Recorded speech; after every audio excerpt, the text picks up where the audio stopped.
Can you hear me now? I hope.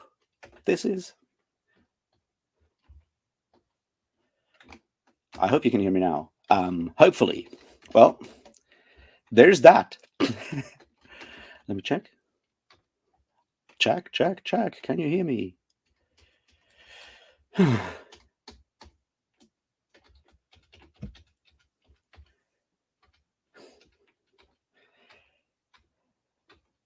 Hooray! So yeah, once again, thank you. Some people are actually coming here to watch me fail at the basic things of life, which is, what I do for a living, sort of, and are not just watching Joanna's stream. I'm really happy you made it. Welcome, Paromita, Jeroen, Kaja, Bell. I have not yet started to learn Old Saxon, but I'm going to go there. No worries. It's it's a whole thing. I'm sorry for being late. I had to find beer, and then I did not press a button, or a button did not get pressed the way I thought it got. And while that may be a really good thing in the case of certain red buttons in certain suitcases and shit like that, it's not so good when you live stream.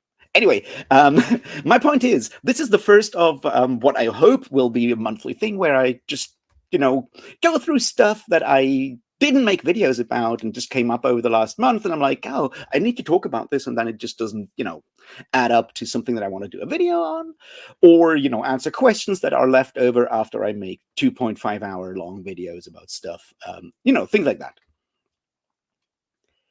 Hooray, Paromita! Good that you can hear me, good that you can see me. I hope it's good that you can see me. I'm doing okay at the moment, Jeroen. It could be worse, it could be better, but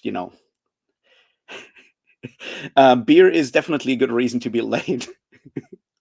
Yeah, that's sort of the idea to do this monthly. I'll probably have some, people, ideally some guests coming on, if there's something that I want to talk about, but I want to keep this as casual as possible because I'm not good with structure anyway.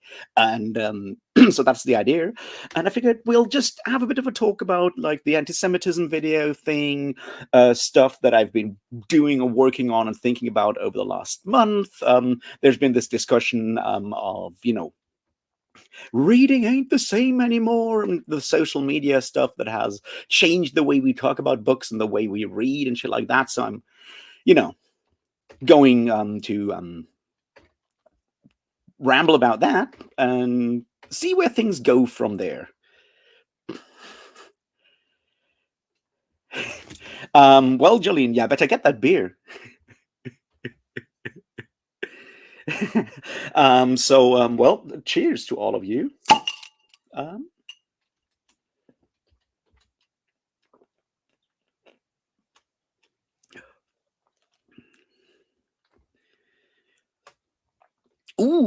So Mankind Thing has a video on capitalism and killing reading. I haven't watched that yet. I will definitely watch that at some point. So I'll definitely watch that at some point and think about it. I don't know. The only Mankind Thing video that wasn't just like a short funny thing that I watched was his long discussion on why Wheel of Time, the adaptation didn't work. And I think he's wrong. Happy birthday, biggest bad Quizmaster. Also, I'm sorry that you have to spend your birthday watching me drink beer, but well, Sanche, I probably butchered that one really bad. I'm sorry for that, but you're Irish. You're supposed to live with the fact that no one else gets your language, and colonizing and patronizing you is part of what we do. It's how we pay you back for standing neutral during our last attempt of making Europe more efficient.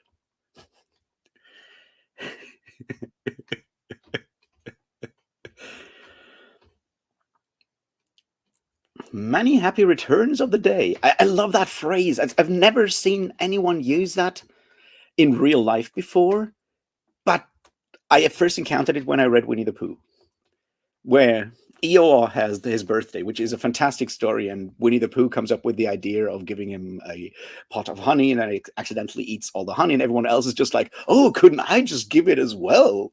And the social dynamics in that chapter are really funny, and they're always saying "many happy returns of the day."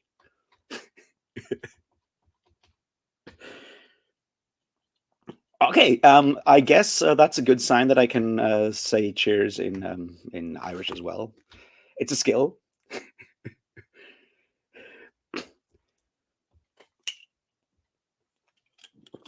Hey, Price of Iron. That's a cool name. I'm still figuring out stuff. Scarecrow. I'll see if I figure out how to share screen and stuff like that. I've never done that, so I'm not sure if I will watch that here or not. I'll think about it in a moment. We will see. I'm not good at the streaming thing. I've never done it before. I mean, I've done it twice before, but that's basically nothing because my memory is a sieve. Anyway, so let's talk about the reading stuff, and then maybe go into the anti-Semitism part, and then there's other stuff like new Lord of the Rings movies and why they should hire me to do them, things like that, and where I'm going with the whole like anti-Semitism fantasy thing in the future, things like that. So let's start talking with the whole like reading ain't the same anymore. And I feel the discussion is important, but it's going the wrong way already, and it's just, I don't know. It also comes down to the fact that most people just don't want to take a stand. I've watched the videos by, I don't know, Murphy Napier and Jen the Bookworm, and everyone is like, well, you know, there's bad sides to it, and there's good sides to it, and of course there's this pressure, but no one ever analyzes like why there is that pressure. And like the fact that you feel you need to do certain things should make you question, why are you feeling that way? And if your answer is, oh, I'm letting the system get to me, that's the wrong answer. The good answer would be, we should probably do something about this system. and so much of it is like a bit like blaming the kids for stuff. And I'm like, I don't know. This technology is here to stay, and if you play by the rules, and if you use Goodreads and use Instagram and use social media to maybe talk about your hobbies, you have to be aware of the fact that these social media platforms are structured to make you create their content for them so they can monetize it. And they're using every trick in the book to make this as addictive and as as addictive as possible to keep you coming back and doing that. And those things will drain the life and joy out of everything you love, just like most jobs do, because that's how capitalism works in a way.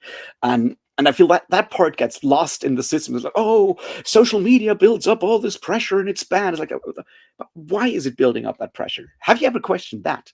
And I'm kind of makes me sad that we never go that extra step, and instead it's more like, oh, but look, I've met all these other cool people through social media, and that's good.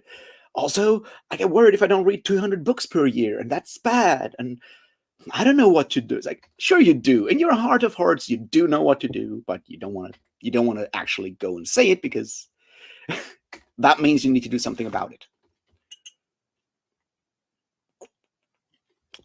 Well, Scarecrow, I guess at the end of the day, I'd rather have them objectify books than women, so there's an upside to that. Liam, I fear my ideas for Lord of the Rings or Tolkien movies are unfortunately not. I doubt they'll ever let me, but I have good ideas for Lord of the Rings movies. I mean, I for Tolkien based stuff. I mean, even like that Rings of Power. I would love to do like spoilers for the Silmarillion and the Fall of Gondolin. If you haven't read them, they're good books. Go read them. Otherwise, here's what I would have done instead of Rings of Power.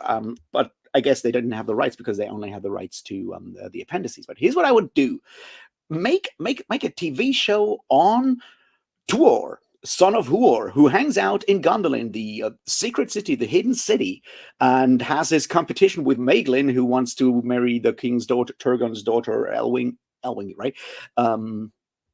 No, it's not Elwing, it's Elwing's mother, but you know what I mean. Point is, and you have that, and you have this secret city, and you have like all the paranoia of them having to hide, and Tour is just like running sort of the city watch side, and you have like this noir, Gondolin noir, and they're sort of like solving crimes and stuff in Gondolin, and at the background there's always that fear that Morgoth will actually discover the city, and Maeglin is like this big antagonist, or like they start out as friends and then they become like antagonists, and then at the end Maeglin kind of betrays the city, and that would really work well as a story, and make it dark, make it a bit beyond just the Peter Jackson aesthetic. Make it a medieval crime series show in a way, and see how that stuff works. That would be really cool. I'd love to see that, but they don't ask me.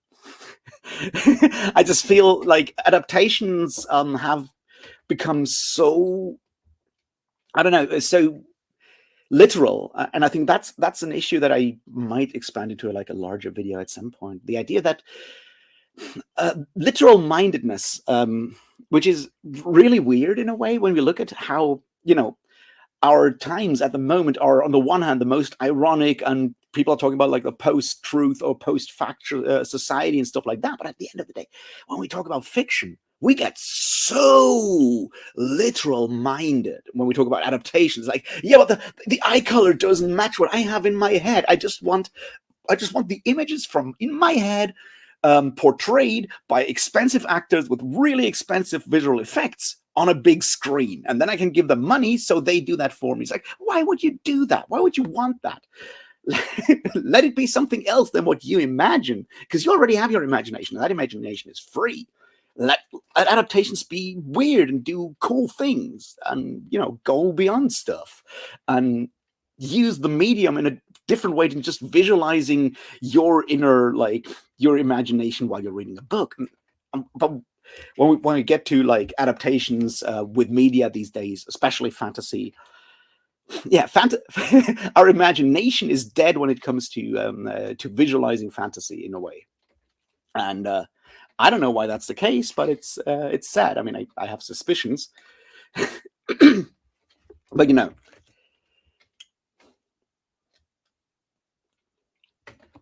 I did like the Dune movie Part 1 in some regards, and it also have issues with it in other regards, because they made it way more about, I mean, I understand it. There's a focus on the economics and the ecology stuff, which is definitely in those books, but they kind of dampened down the weird psychedelic stuff, and I love psychedelic stuff. That's the point. And I'm like, I get it.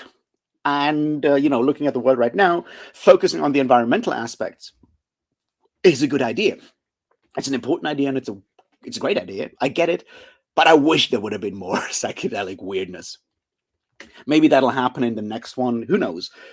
When they, have all the, spice stuff going down, the spicy things going down. What I found really interesting is how like small changes in like the adaptation change the entire like way the movie's presented. So spoilers for Dune, but not really spoilers for Dune. If you read the book starts with Paul overhearing his mother and the Reverend Mother of the Bene Gesserit talking about him, and then him taking the Gom Jabbar test. And that's how Dune, the book, opens. And the movie does have that scene, but it has that scene about, like, I don't know, 45 minutes in. It's like almost halfway in the movie, it feels. And that fundamentally changes like the entire like tone of the movie, because it's suddenly not set up in the beginning that this is about Paul, and it's about Paul's possibility to be more than just a politician baby, or like a duke's son. And I think that I just found it fascinating that just moving around the scenes does fundamentally change how a movie works.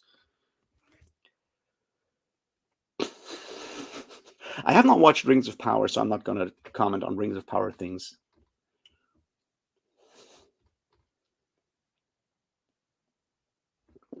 Yeah, I haven't watched Foundation either, Liam, but I would say you can't adapt the original Foundation trilogy in any meaningful way without moving far away from the books. I mean, you'd only have, like, if you take the first book for Foundation, you only have one female character that gets to speak a few lines.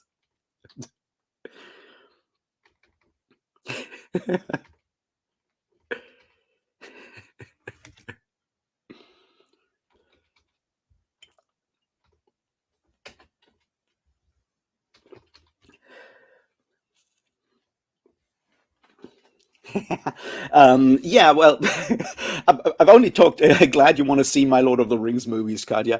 Um, Trust me, you haven't seen the worst ideas I had about it. I wanted to make just one on Frodo and Sam and their quest to drop the ring, but I want to make it like one of those like '90s, late '80s, early '90s buddy cop action movies, like Lethal Weapon, and ideally have someone like Samuel L. Jackson play Sam, so you get like all of the swearing and stuff like that, and have them like standing in front of like the exploding volcano with like the sort of like Lethal Weapon things like rings of Ring of Doom or Mount Doom, something like that. That would be really cool. You know, go wild with that stuff. Go do fun things with it because the stories are there. You can do all these things, but we tend to almost sacralize in a way texts in fantasy, in fantasy in particular. Maybe it's in other like aspects in other literature as well. I don't know because I'm not in those discourses. But in fantasy, we tend to see like books as almost sacred and see how they, the adaptations or like the canon around it is handled in a way that we call it canon. And there is a religious aspect to it. And it's like I'm an irreverent bastard, and that's I guess like the main thing that annoys me about it. Is like, look, these things are not sacred. Tolkien's not sacred, much as he wanted, not even wanted to be, but you know what I mean. Tolkien's not sacred. Lord of the Rings is not a sacred text. Neither is the Malazan Book of the Fallen or anything else, except Winnie the Pooh. Although, not gonna lie, I will watch the Blood and Honey movie at some point. But that's sort of one of the issues that I have with like how we talk about fantasy these days, like how we make it almost like a sacred thing. Like there is the pure text, and if you don't actually believe this one thing, the fantasy inquisition will get you and they'll kill you or like kick you out of this community because you're now a heretic and you need to recant or we'll burn you at the stake of Twitter or whatever. That's not canceling or anything. It's just like the way we talk about books, and everything is seen as an insult, I guess, not only against the text, but also at the people who like them.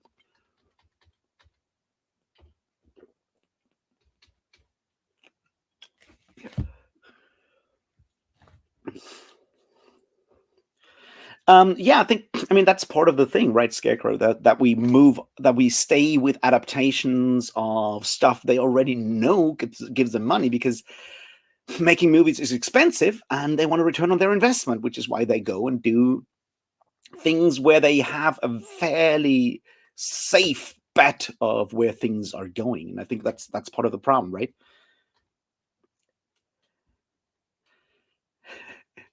Yeah, yeah, Jeroen. The first one is just men sitting around and smoking cigars and talking, talking about why capitalism is good, which it is not.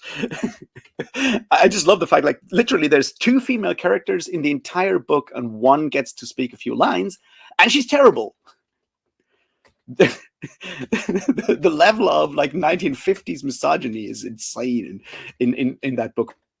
But and I'll just say this: what I appreciate about like Isaac Asimov, especially with Foundation, you can see him growing or changing as an author, and moving away from that first book in all kinds of ways, having more active female characters. I mean, it's still not great according to contemporary standards, but you can see him as a writer moving with the times, and that's that's something a lot of people can't do. So well done, Isaac Asimov, on that one, I guess. So that's something.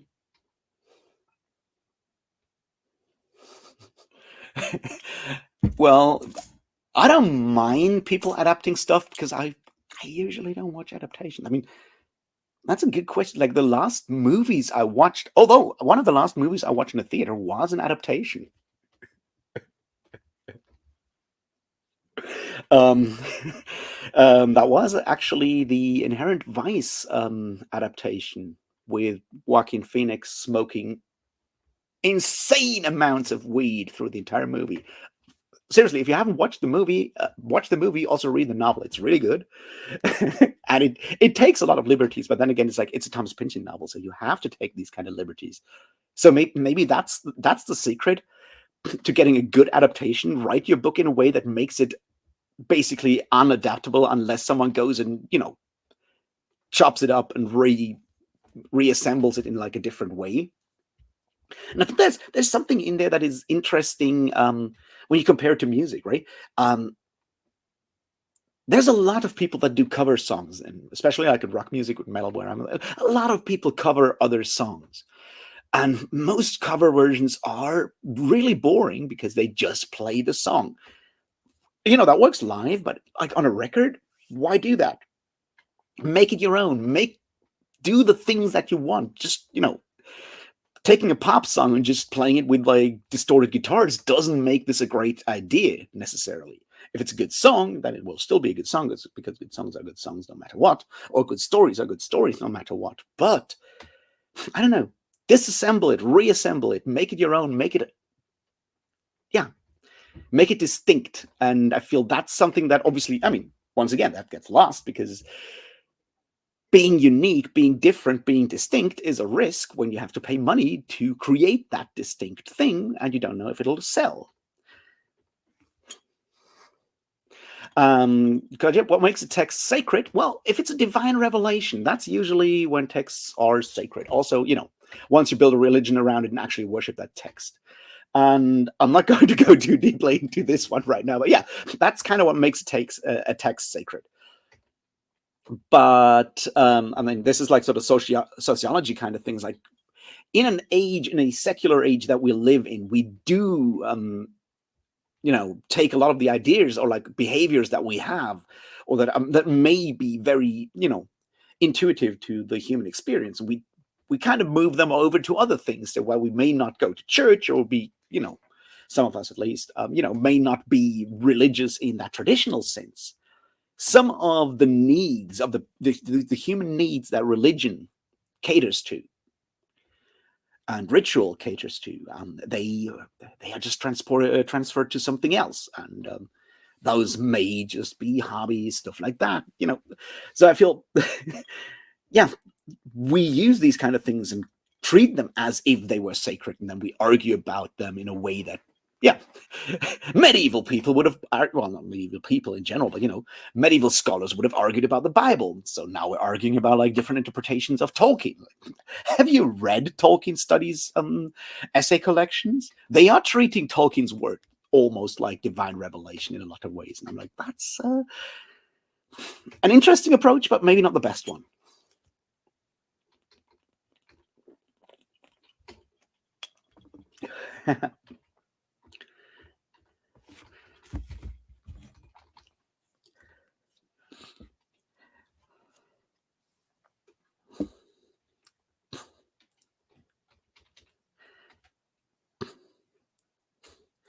Yes, there is a religion around Tolkien at this point. Like,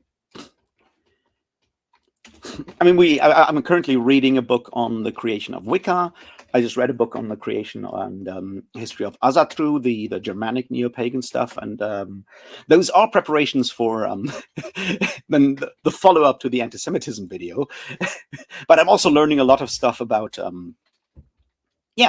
how we create ideas, how we treat ideas, how we build communities, and go from there, and build identity around the things we believe and trust and hold up as signposts, sort of in a way. Like, that's another part, right? Like, religion is a huge identifier. It's part of our identity. Well, it used to be part of our identity. It's like, you're a Catholic, you're a Protestant, you're a Lutheran, you're like a Calvinist, you're a free evangelical, whatever, or Muslim, or especially in Western Europe, I guess. once Reformation hit. Religion is one of the key identities that people use to declare their in and out group in social life, in a way.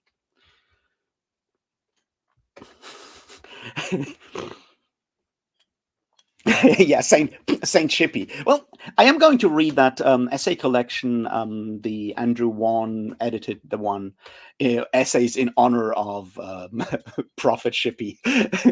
It's a really interesting. I looked at the table of contents. It's really good. The creating nations, recreating identity kind of thing. I'm really looking forward to it. I finally managed to actually scan the entirety of the Vikings and Victorians video book 2. It's 420 pages, and I've lent it to a friend now. But I'm going to read the text next week once I'm done with the Vika book. Anyway, to bring this back before I lose track, I feel like in a way, as I said, religion or religious identity is one of the things that we use to define ourselves as versus other people in this thing that is, society. It's like, I'm part of this group, but not part of this group, and so forth. It's that tension between belonging to a group and also being individual. One of these things used to be religion, but religion in a lot of people's lives, especially I guess in the more secular parts of Western Europe, I guess, doesn't play that role anymore.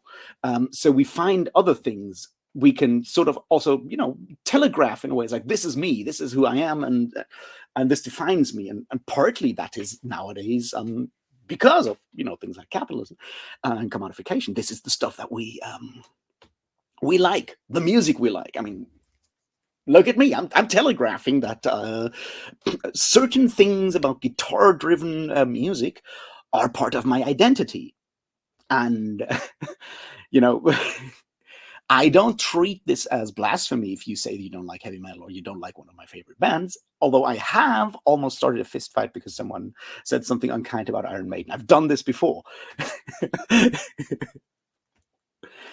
Yeah, I'm not sure if it's parasociality as such, but it does go down that route. But so, and the same is with books or comics. Like this is part of my identity, and if you dislike this part of this specific book, this specific movie, this specific band, whatever, that means you dislike that aspect of me because I've internalized it in so many ways, which is why blasphemy does hit so hard in a lot of ways. Like people that make religion part of their identity, right?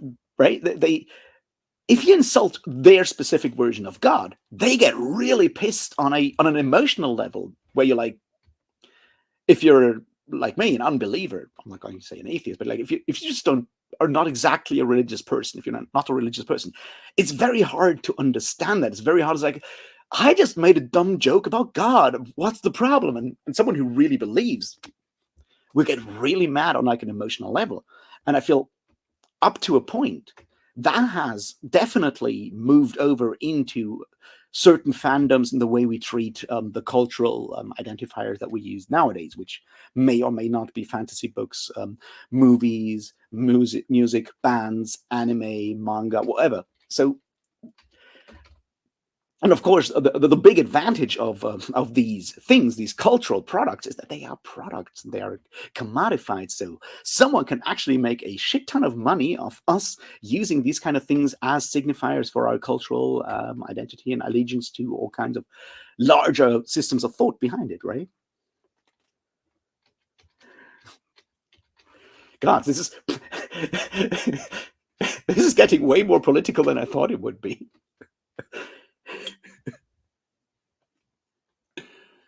Well, there's good stuff in the Bible also. I can say that. I heartily recommend reading the Book of Job. I used to listen to the audio book version of the Bible, and I used to listen to the Book of Job while I was in the gym. And the suffering of Job in the ash pit works really well when you're trying to lift too much. Like, and my livers are pierced. It's great. So I do like. I'm glad I read the Bible. There used to be a fantastic audiobook version where they got like a lot of like more or less famous actors reading individual parts of the Bible. It's still an unabridged recording, but it's so fun when you have like people like Malcolm McDowell, whom I mostly remember from both Caligula and Clockwork Orange, reading parts of the parts about Noah and people like that. It's really interesting.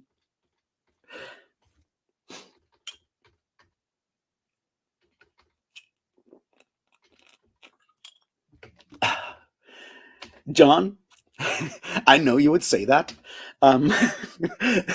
I disagree strongly, but I can't disagree too much because otherwise you'll kill me tomorrow, my character tomorrow. Anyway, that being said, I did listen to Judas's Rising from Judas Priest's Angel of Retribution album last night because I wanted to. And it's a fantastic song if you have had a few beers and want to really annoy your neighbors at like 3 in the morning. Humans are silly, yes, Liam. That's very true.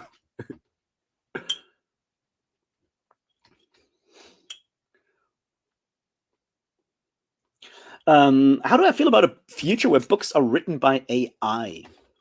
I don't know. I feel like the interesting part with the AI discussion, one part that we kind of don't go to, which wait a second, I got distracted. So yeah, Liam, I haven't read Sun Eater yet, but it's super funny when I recently reread Ubik by Philip K. Dick, and they're talking about something, and he drops in like a name, and his wife is like, "So what's this? Is it like a Hobbit?" Even in like the 70s, Tolkien was already made part of the of the pop cultural canon, and I really appreciate that. Anyway, so books written by AI. See, there's an interesting thing at the core of this. I feel like AI will probably be able to write entertaining stories at some point. So if you just want sheer entertainment, I think AI is a good idea to do that. That should probably work, and scratch all the itches we have when we just want to watch a dumb action movie, that kind of stuff. I feel like that's certainly something that AI can do. If AI can write a story that will absolutely move me, frankly, I don't know. And I think that's one thing that kind of lies behind a lot of the AI discourse that is super, vague, and everyone is like, yeah, but AI could never do this. And there's that fear. I feel there's that fear that art is sort of one of the few things we've kept as human. You know what I mean? In a way, we're like, narrative is at the core of what makes us human. Creating art is at the core of what makes us human, because it's one of the few things, so far at least, we haven't found any other species doing, right? We talk about language and that, yeah, but whales can talk to each other, I guess, sort of, maybe. And we start all these like, we want to be special. We want to be special, but the more we do research, the fewer things we find that make us special. We're using tools. Well, but there's like ape species that use twigs to get ants out of like things. So they're using tools. Yeah, our tools are more sophisticated. Yeah, of course. But that's not a categorical difference. That's just a difference in scale or size or whatever you want to call it, right? That's that's only a gradual difference. And creating art and appreciating art, telling stories, or making that kind of thing,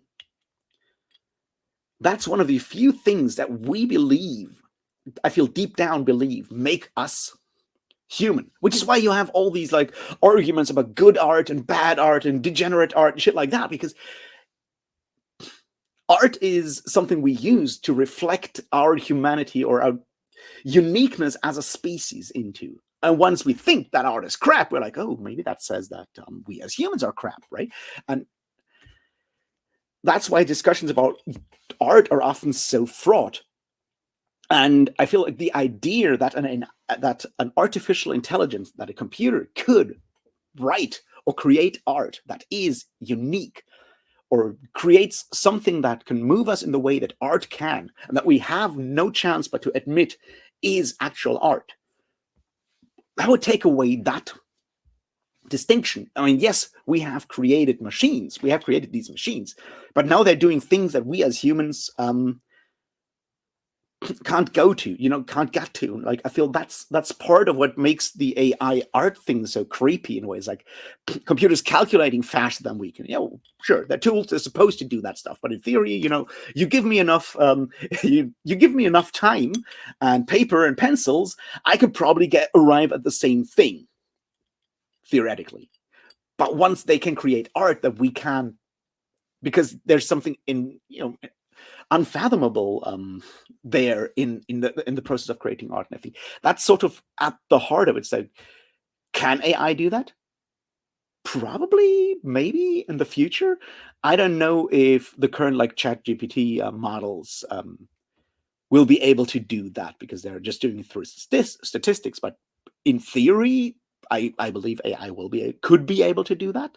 And once that happens, we need to seriously rethink who we are, I guess. And I think that's sort of at this like weird, ineffable core of the AI discussion, because that's one way to approach like intelligence, I guess, in a way. Usually the big argument with AI is like consciousness. But like, if something creates art, does it then actually have, or literature, that meaningful, powerful literature, does that mean it has a consciousness? Because isn't art very much about expressing our consciousness in a lot of ways? I mean, that's part of what makes art or literature, right? It's like we talk about the human condition, what it means to be us, what it means to be human, what it means to be conscious, I guess. And if AIs could do that, would that also mean that AIs are now conscious because they are talking about it? So ideally, it would be, literature of AIs written about what it is to be an AI. I definitely read it. I think it's possible, but I think it's important for us to understand why the idea makes us so worried and uncomfortable on a like very fundamental level, like queasy in a lot of ways, and a lot of the look, but it's trash kind of thing. It feels like a defense mechanism, defense reaction there.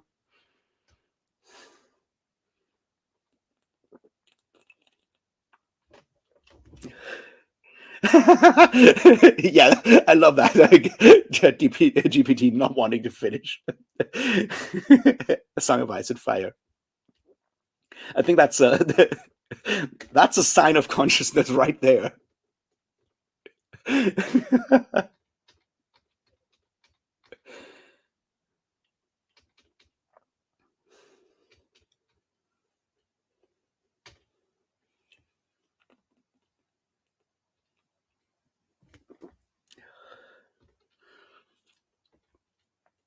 Well, I see. There's something, Bell. You can have a conversation in mostly accurate Latin with the ChatGPT. I'm pretty sure you can't do that with me, because my Latin is broken. My last Latin course at university was translating Tacitus Germanica, parts at least. Hey, Daryl, I have no idea why this recommended to you. This is me being I don't know, rambling about stuff, mostly. Technically about books, also AI and stuff. Welcome anyway. It's what sucks about reading books, and why capitalism is to blame, sort of.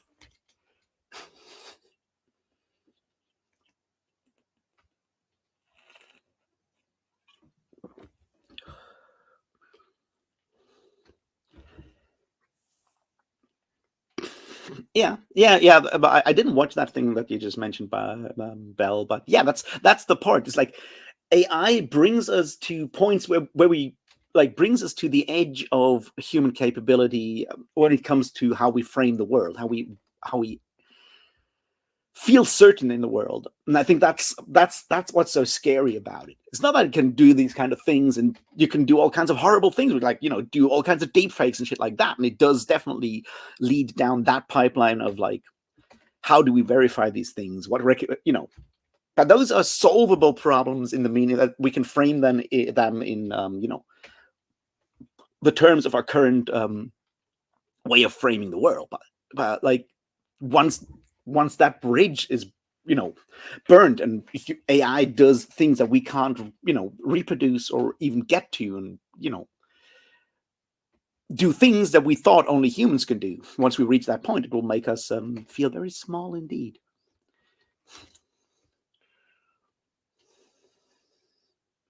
I did actually study computer science with a focus on artificial intelligence. My thesis was on emergent properties, or the lack thereof, in self-organizing maps. And I don't mean pedophiles on Twitter. I mean something else. Anyway, consciousness is something that, because we don't know how to explain consciousness in humans. Still, we don't know. So that makes it very, very difficult for us to just produce it in AI. And I feel like, from what I've seen, like the number one way we go about it these days is just like make it as complex as possible, and just hope or be worried that consciousness will just emerge and happen, and we suddenly have Skynet.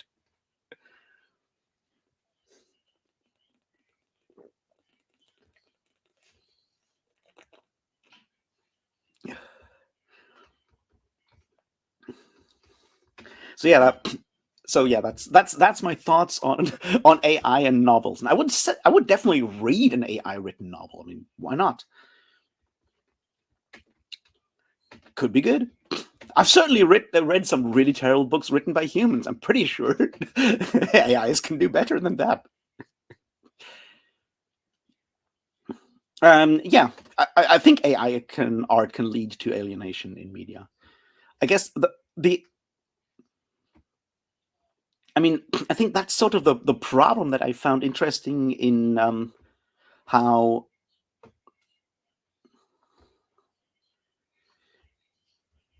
Wait a second, I'm getting confused.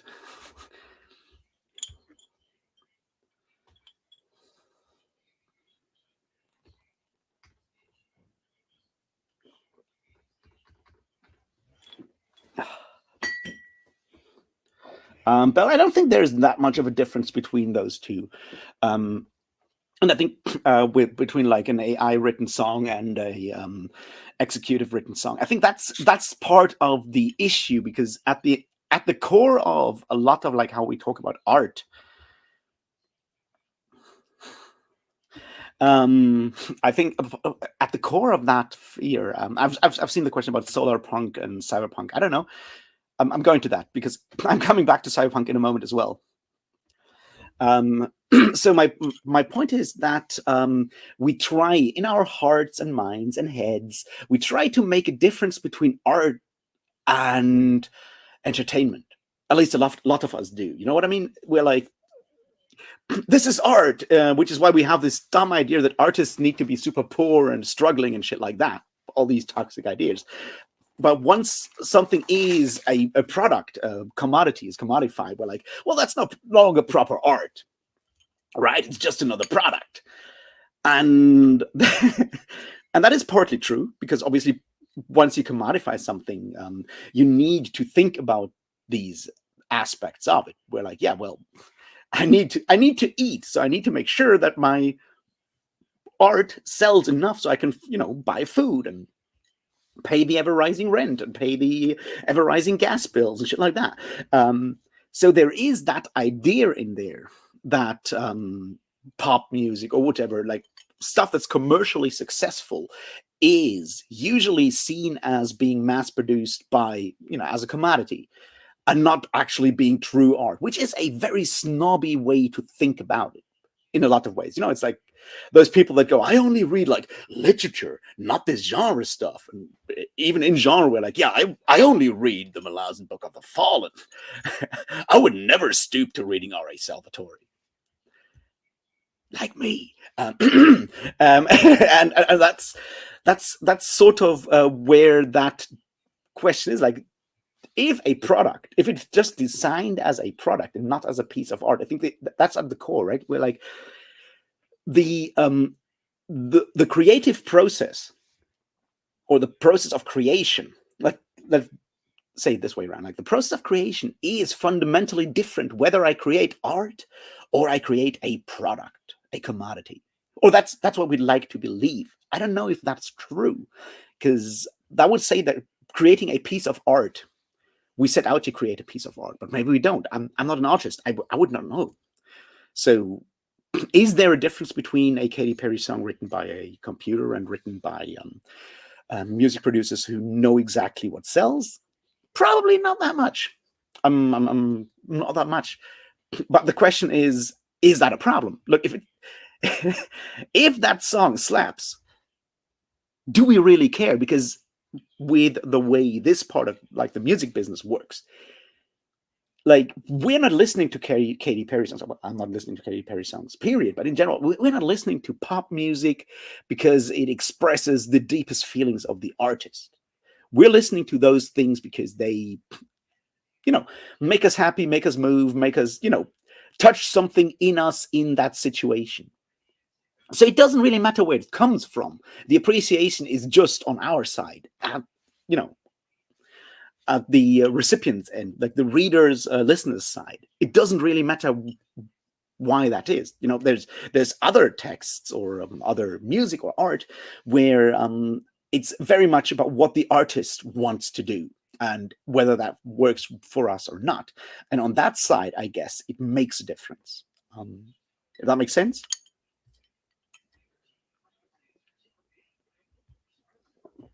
So solar punk or cyberpunk, I don't know.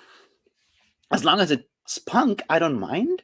I feel like, so this is sort of where I wanted to go anyway, and then we'll see how I manage to keep threads going. Have I ever told you how difficult it is to have ADHD and trying to actually keep thoughts in your brain while reading chat and talking? Anyway, so my point was that it's why I last year talked about Neuromancer and then reread Neuromancer and those Cyberpunk books.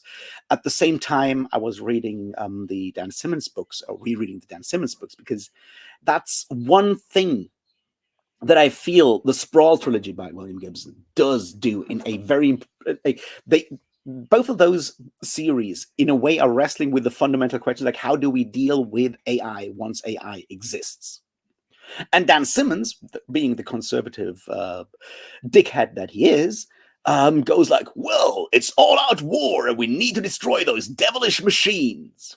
And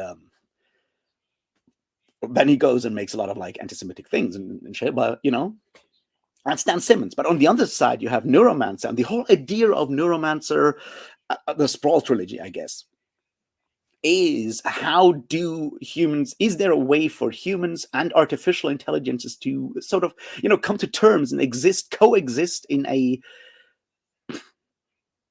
mutually beneficial, or at least, coexist in a way? And William Gibson is way more hopeful in that, I feel, because the ending of the Sprawl trilogy is, what is Bobby, Count Zero, and Wintermute, and the Finn, well, of course, the Finn, moving on to find, in cyberspace. And I'm like, yeah, see, there is a hopeful idea to that. And I feel that's sort of at the core of this question, like, how do we deal with the fact that AI may become AI? Like, what do we do now? And there's this fear that machines will hate us because right now we're treating machines like shit, in general, because, they're tools. We're using them like, I guess, slaves. And Neuromancer does deal with that a lot. Spoilers for Neuromancer. Sorry.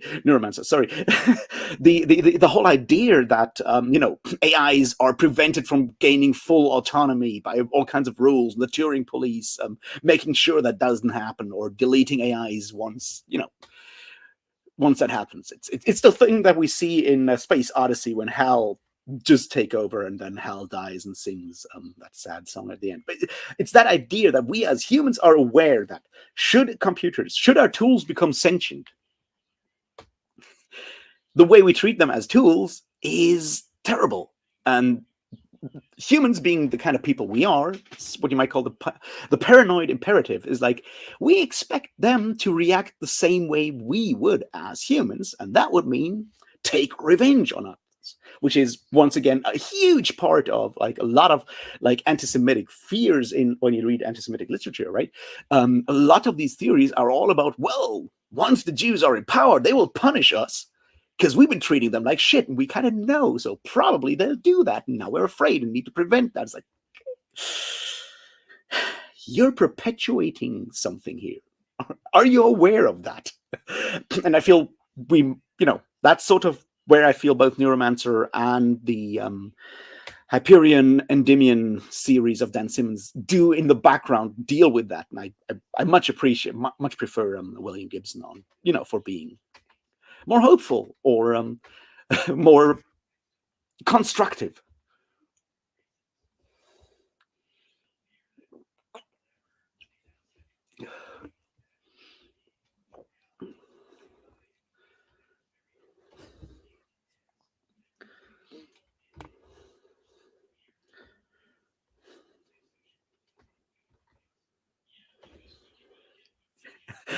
Yeah.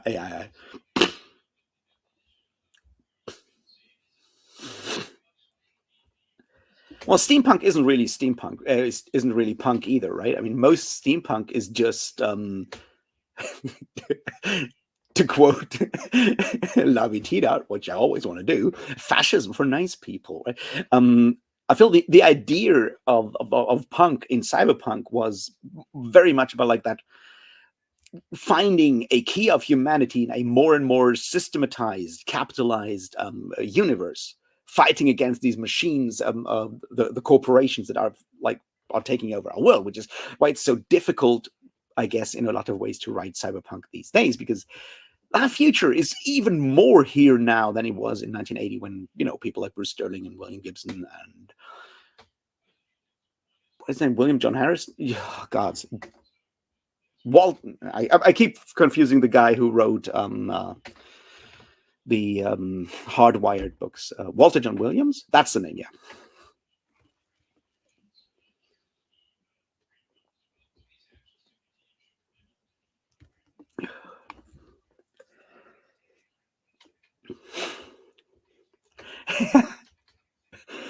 Yeah. Well, talking about wildcards and refusing to do anything else sounds very much like a George R. R. Martin AI. Although, it would also talk about football.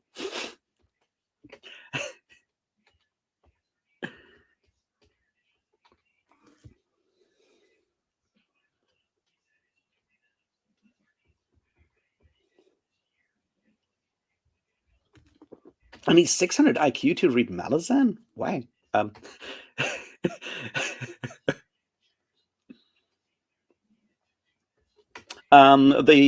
That ending parameter for A Song of Ice and Fire doesn't sound reasonable. People are already miserable and dying. That's not an ending. It would be like rocks fall, everyone dies.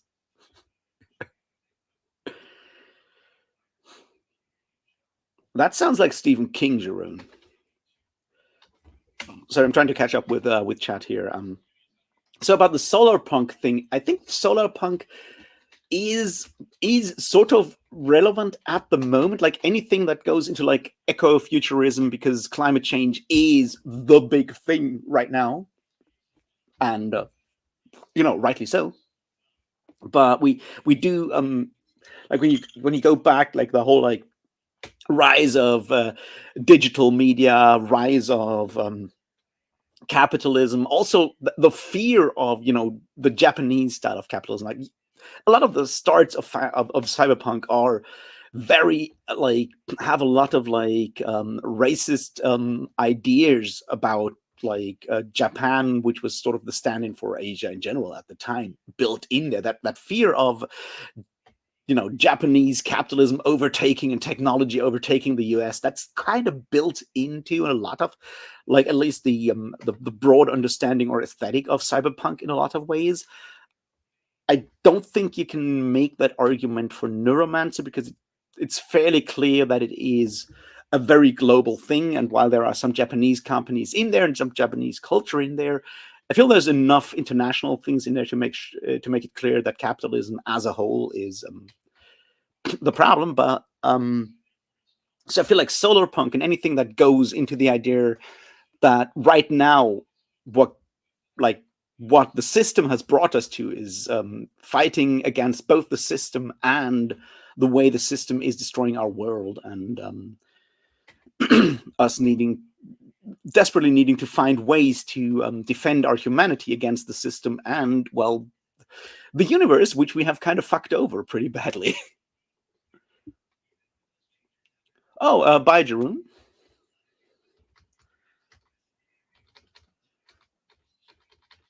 Guess I'm kind of caught up here.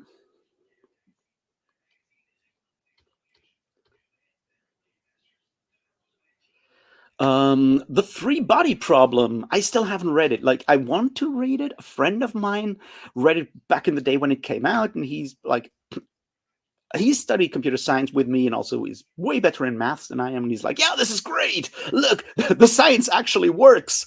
Isn't that cool? And I'm like, yeah, I'm going to read it. And then since then, it's been like at the edge of my perception all the time.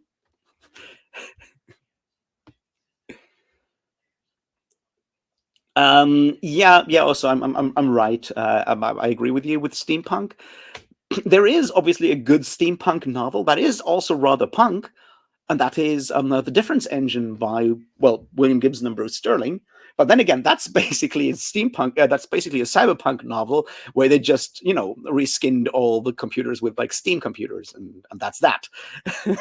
But it's yeah. I feel the issue with steampunk is exactly that. Like, the punk element needs to be the rebellion against the system. That's the underlying idea, that it is about, like, trying to keep, defend, or reclaim a certain human element against the machine that we ourselves built ourselves into, and that's just not there with steampunk. Steampunk is just, hey, women in corsets look cool. Also, I get to wear a top hat.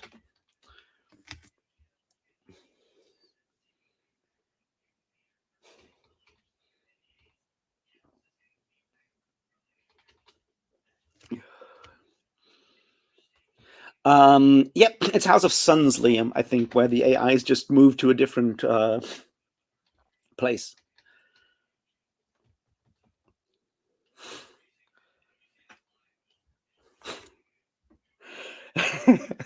So yeah, I think that's House of Suns, which I liked, but then I do like all of Alistair Reynolds' writings. He's another one of these authors where you can tell, and I really appreciate that he's not perfect, but you can see him trying to do better.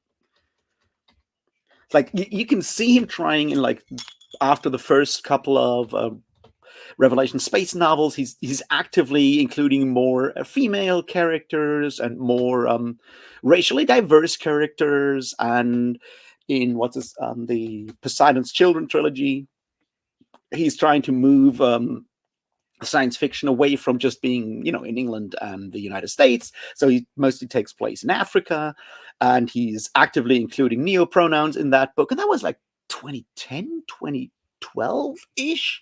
So, that was still fairly early on for an old white British dude, well, Welsh dude, but still, So I do really appreciate the fact that he actively tries to do better, and I think that's just, makes me happy, because I know I couldn't.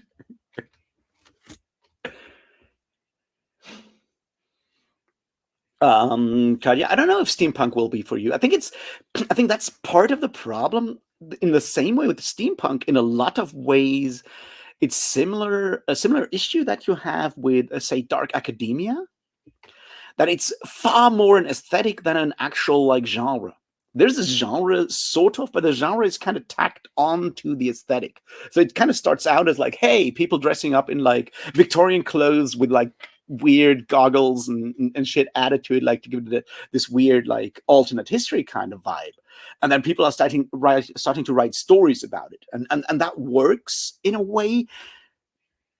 but the appearance is more important than the actual sort of underlying message. Whereas with Cyberpunk, the message came first, and the style kind of grew out of that in a lot of ways. And I feel that's the difference. And Dark Academia, for me at least, in a lot of ways, is the same thing. Dark Academia is an aesthetic, and I'm like, yeah, well, that's fine. Do your aesthetic. I'm okay with that. But what's the underlying message? And that's where you get like these ideas that there's, books like The Secret History, which is a barometer, a fantastic book. I like it. But it's very much making it clear that you should not be like that. And celebrating that specific lifestyle or living that lifestyle is absolutely harmful and toxic in a lot of ways. And I feel aesthetics can do that. Aesthetics can do that in a way where you sort of play with darker ideas and darker elements. And, you can be all pale and stuff and look consumptive and shit on your Instagram pictures. But actually having tuberculosis and dying of it is really bad. So there's those parts where like aesthetic and message don't work together, which is why the genre of Dark Academia is so weird to me. It's like, yeah, so everything where people hang out in universities and life is kind of shit is Dark Academia. But that, that's not a genre as such. That's just like, people hanging out at universities and life is shit. You can write that in every genre. Know what I mean?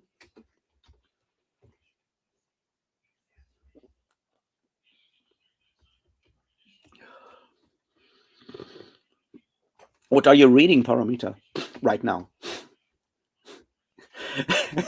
Or what are you going to DNF now? I guess is my question here. The Mormon steampunk empire. That sounds fun in a lot of ways. I, of course, have my Book of Mormon right next to me, as I usually do. It's part of my plan to be more appreciative of Brandon Sanderson in the future. Also, it just looks good, and I like having religious books around the house.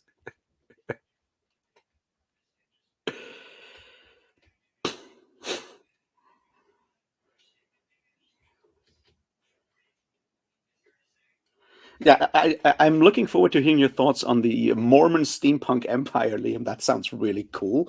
The Deadlands role-playing game from the 90s does have a lot of steampunk weirdness set in Salt Lake City around Brigham Young and the Mormons. So there's that.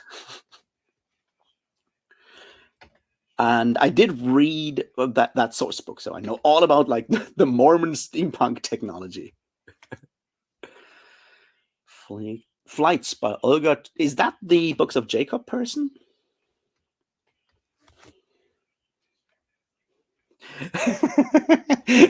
Liam, I'm a man of many facets and many holy books.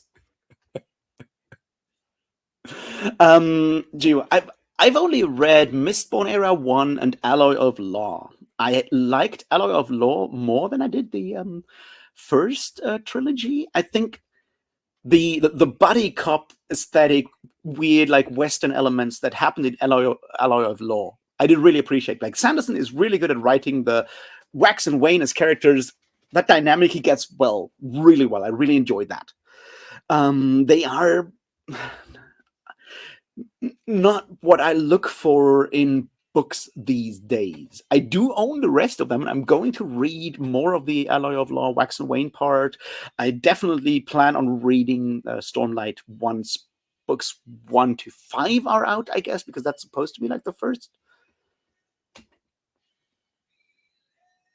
That's like the first what's it called, arc of the series. So I'm going to do that, but I feel like I'm not the main target audience. Like the things that I really appreciate in books are things that Sanderson doesn't necessarily do. I like very weird prose authors that play with language, that do weird shit with language, do a lot of puns, stretch like the borders of what language can do. That's something I personally appreciate. And Sanderson writes very straightforward stories, and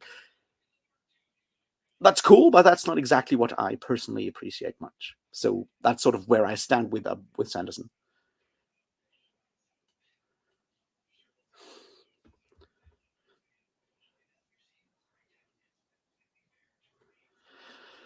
I have not read anything by Orson Scott Card because I really don't want to give the guy money.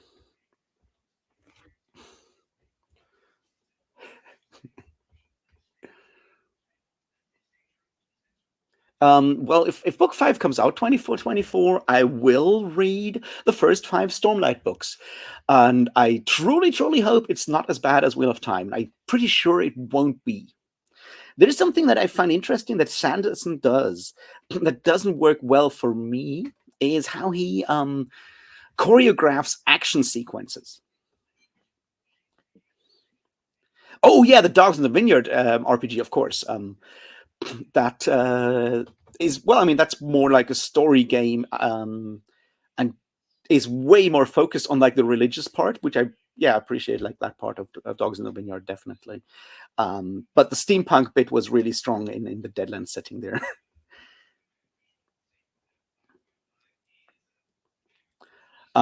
Someone read Books of Jacob. It sounds like something I really appreciate, so maybe that'll work for me, but we'll see. um, yeah, I can see that being the comic book movies of fantasy literature in a way. I feel like, so to get back to like how he choreographs action sequences, Brandon Sanderson does set action pieces very much like action sequences in computer games. When you read the stuff, where it's very much about like lateral movement and how you move and how people move up and down, and you have to go like through several. There's one scene in a later Wheel of Time book in Gods. I think the first one of those, Towers of Midnight, not the last one. The one where they have like a whole action sequence going through, like the running around in the Dreamlands. It's Perrin hunting down the weird, what's his name, hunter guy that has his like long war with, and so forth. The point is where they basically run through the tower, and it's like it's literal like levels, and then he goes down one, and that's where you have it's choreographed very much like an action sequence that build on the aesthetics of action computer games, and I don't like that. I guess that's sort of like the point. Do you guys hear a lot of like background noises? Because I can probably go and tell my flatmate to tone down the stuff that he's listening to in the kitchen, but I'm just like wondering if you can hear it and if it's a problem.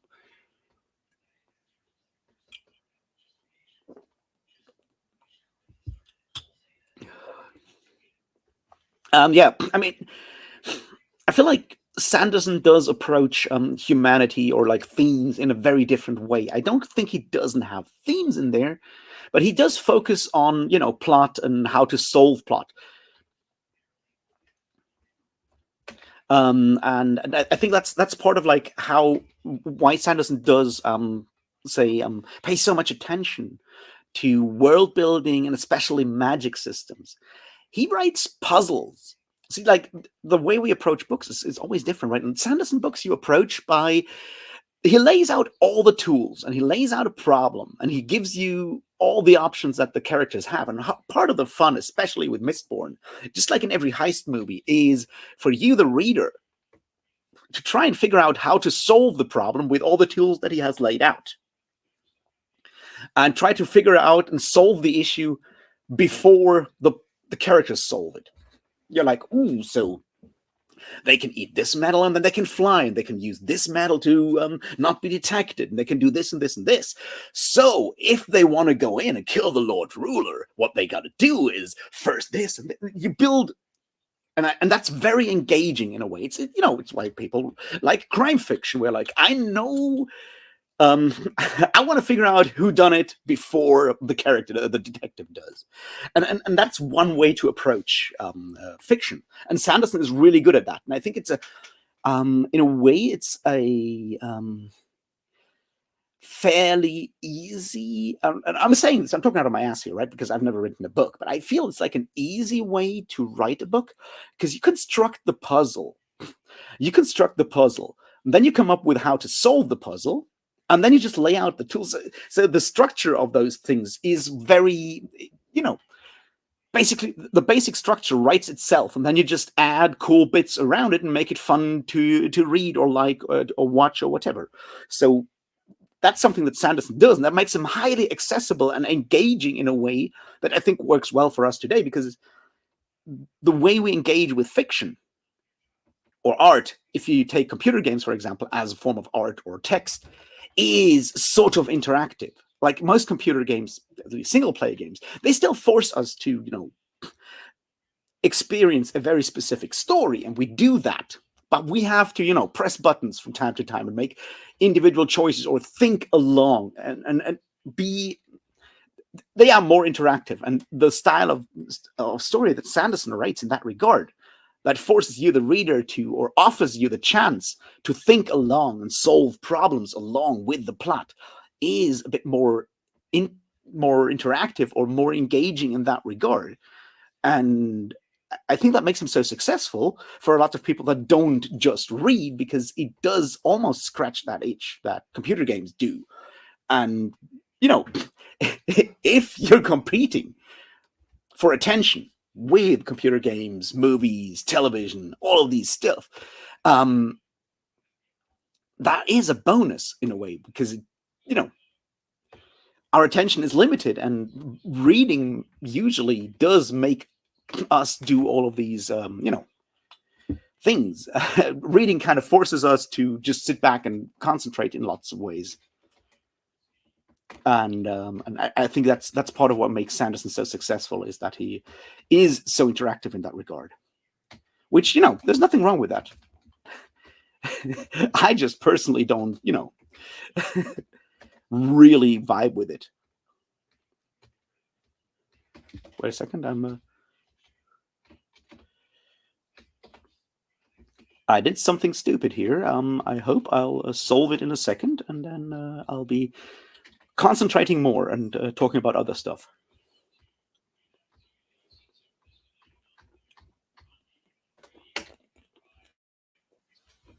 Here we go. I guess. Sorry. As I said, I'm just like rambling here. So that.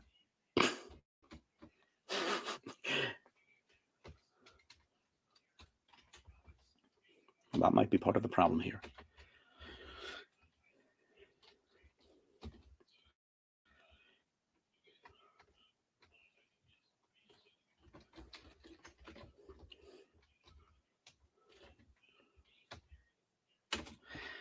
Sorry, the chat just vanished. I need to get the chat up to where I can read it. And then I can see what you say, and then I can lose my track again, because once again, this is this is very much taxing my my abilities to concentrate in dark sense.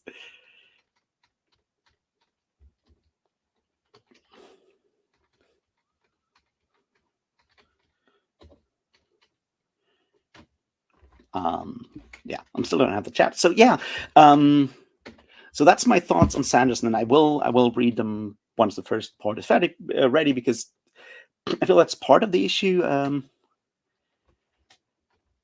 want to know what's happening in Fantasyland. I might not appreciate a lot of things that are happening, but I feel it's sort of my duty to know what's going on in a lot of ways. So that's part of why I read Wheel of Time last year. Is like I was aware that this is not for me, but I wanted to know why, and I wanted to know what actually happens there, so I can then say bad things about it.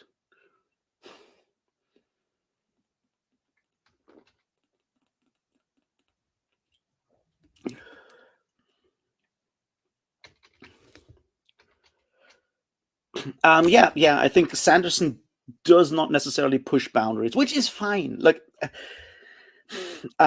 it's one of the things that I struggle with a lot because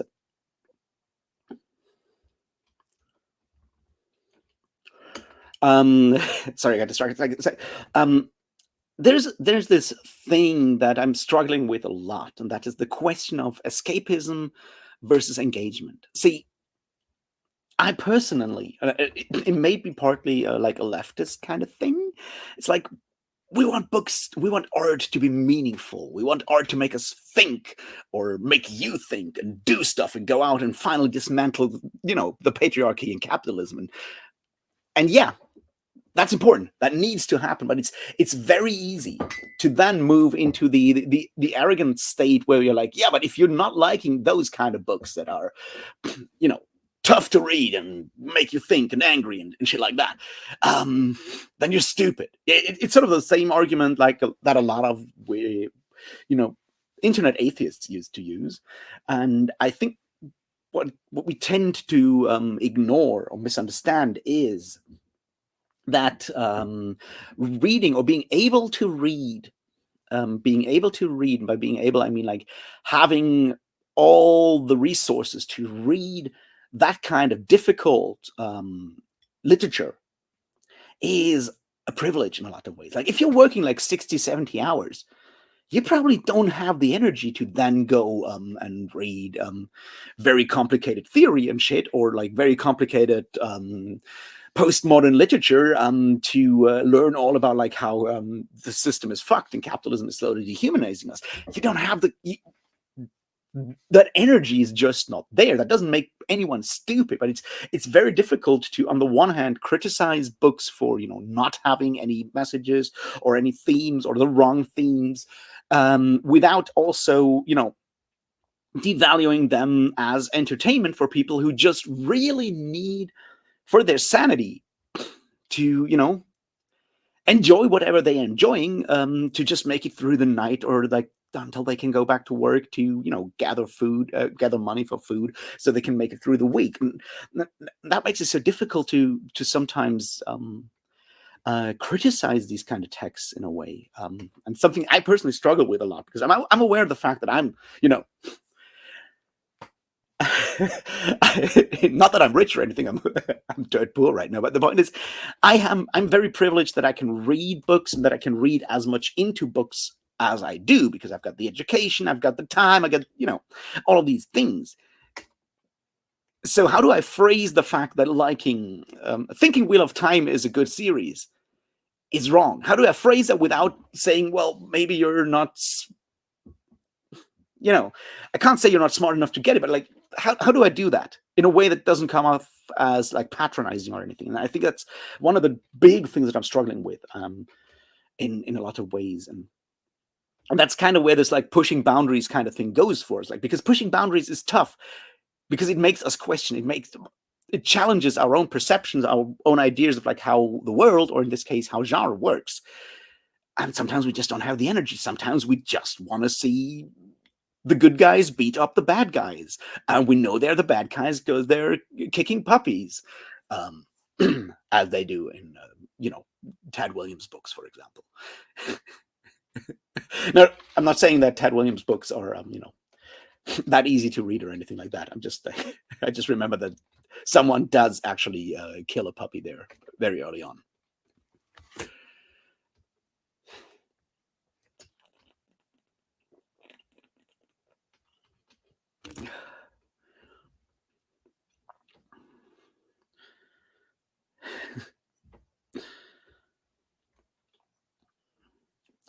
Yeah, Kadia. Also, the puzzles, an additional bonus with Erikson. You don't need to. I think that's part of what makes Malazan so hard to understand for people that come from something like Sanderson. And it once again goes back to the idea of fantasy being influenced by computer games. The idea that fantasy is finite and that we can get answers to everything potentially. And if we don't know the answer, then it's like a failure of the author to not provide us the tools to find the answer. And Erikson doesn't do that. Malazan is open. There's lots of stuff in the Malazan world that neither Erikson nor Esselmont know, or sometimes one knows and the other doesn't, because one kept like their DM notes and the other one didn't, and shit like that. It's not finite. Whereas a Brandon Sanderson world is finite. We can, in theory, understand the world of a Brandon Sanderson novel. And that finiteness gives us a sense of control. And I think that's part of what makes reading some books so comfortable, is like they're enclosed. They're there, and we have basic control, because in theory, if we sit down, we can figure out every possible question for this world. And not knowing is not knowing is scary. That's what being alive is in general. Like we don't know how the world works. Most of us don't. So we try to find structures, or we don't, or we just fail, or suffer with all kinds of mental health issues. So having books or media where we have that illusion of control because they're finite can be very comforting, and I don't mind that. It's not necessarily usually what I like. I mean, when I struggle, I just go and reread Discworld novels, because I've read them so many times that, yeah, I do have a sense of control over Discworld, because I know everything by heart, almost.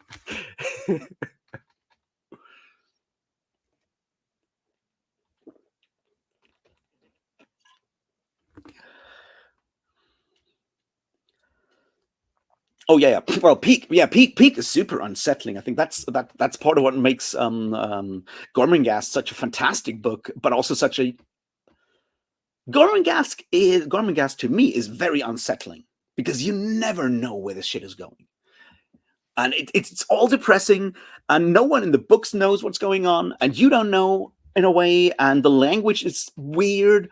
I read it for the first time when I was sick, and I had a light fever, and that book gave me nightmares, like absolute fucking nightmares. And then I read it again when I was, not sick, and I'm like, well, partly that unsettling, that weird sense of slight surrealism, that's part of what makes the book so great.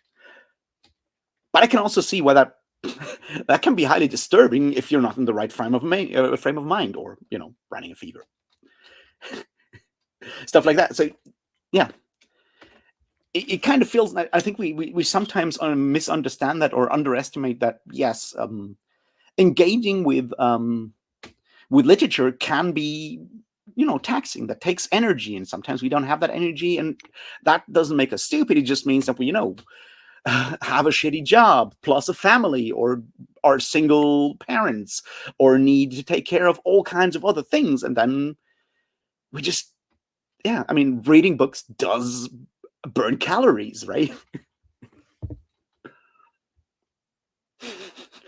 Yeah, I love it about Gormenghast too, but just saying, that fever dream was not fun.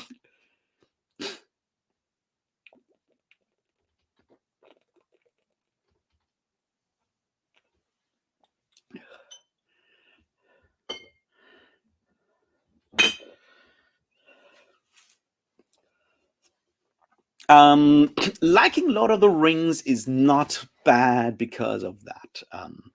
I think there's a lot of issues with Lord of the Rings. One of them is Lord of the Rings is very much a ethno-pluralist world. Middle Earth is ethno-pluralist. Like, everyone lives in their own place, and it kind of goes down that road. It's part of where I'm currently on, when I'm working about like the second part of that whole like problems with fantasy antisemitism video thing. So not to go too deeply into it, like, there is this idea that comes up in like the 18th century from a German writer, philosopher, anthropologist, linguist, whatever you want to call him, one of those smart people of the times, or at least well-educated people of the time. That guy being Herder.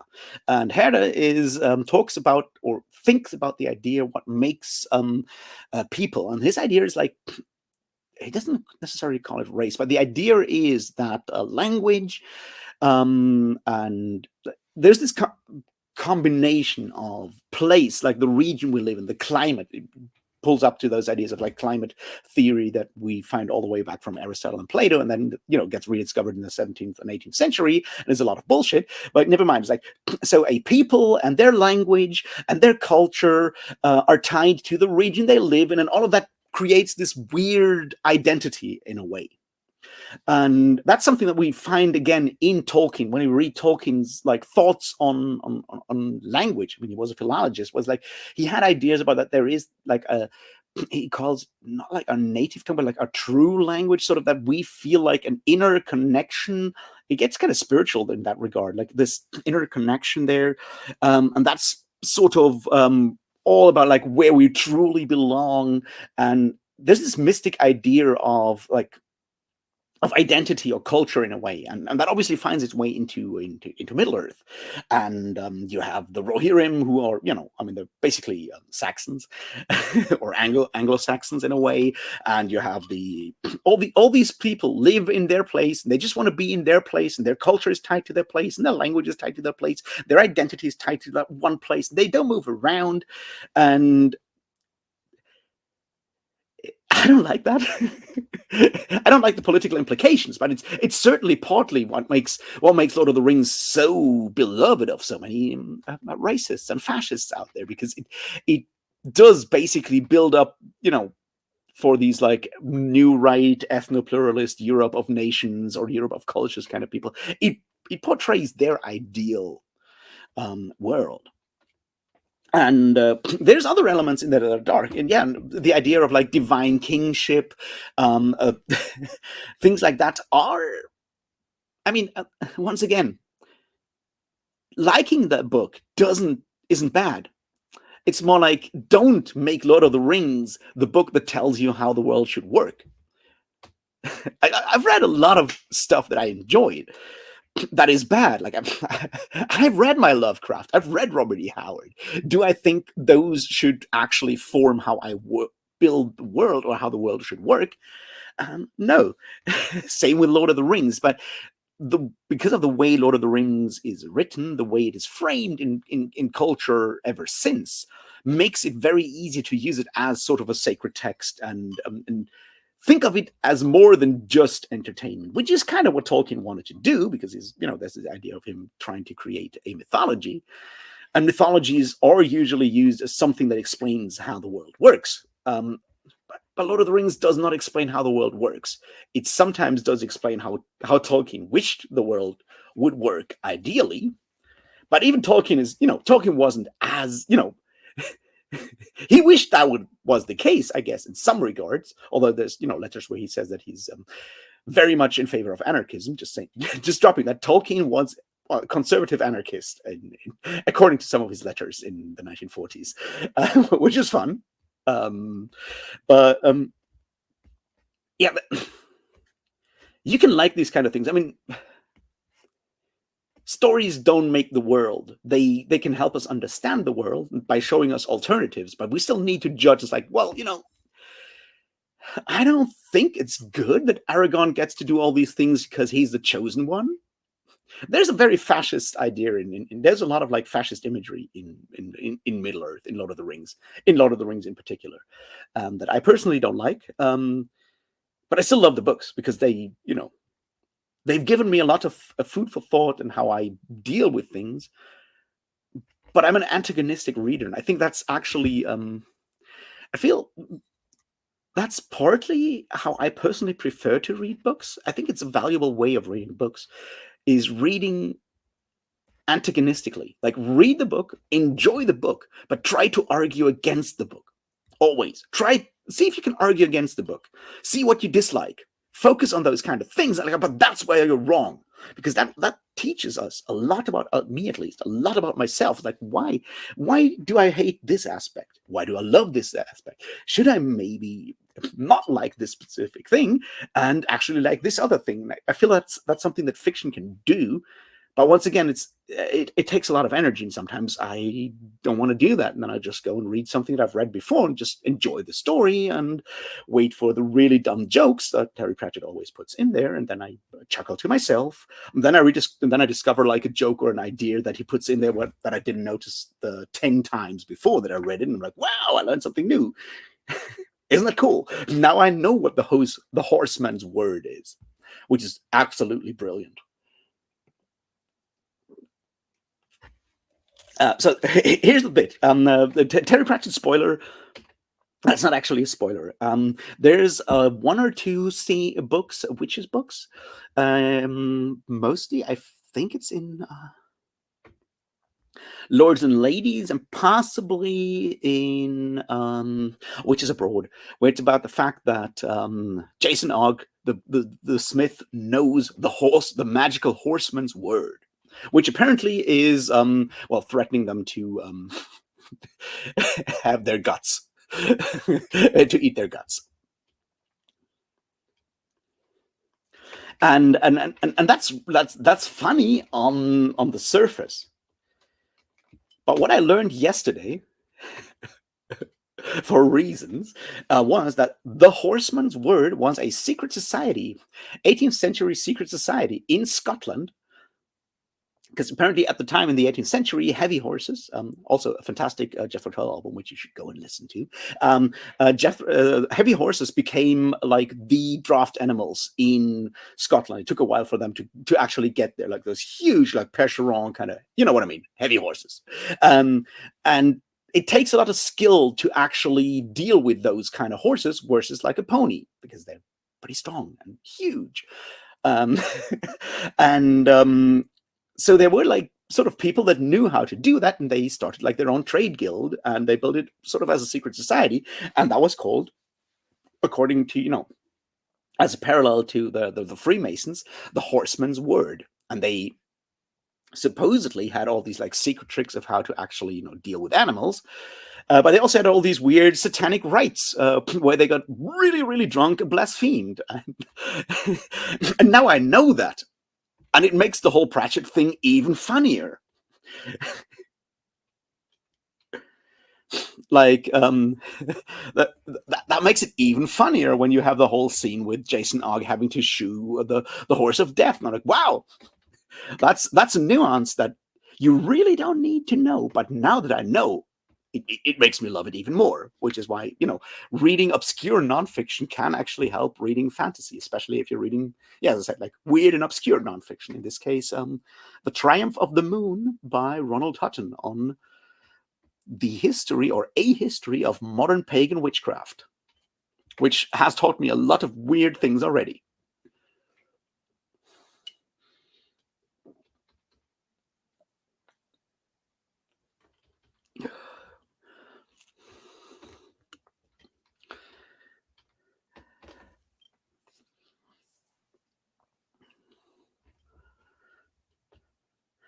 Yeah, but Lord of the Rings is not allegory. It's a lot of things, but it's not allegory, and it's certainly not just about, like, World War One obviously impacted Lord of the Rings, just as it impacted every artist that spent life in the trenches and so forth. And there's like an interesting quote somewhere from Tolkien where he's like, yeah, well, by 1918, basically all except one of my friends were dead because we all went to war. So a lot of like Tolkien is very much about death and grief. Like Lord of the Rings is about death and is about grief. So it influences that, but it's not just an allegory.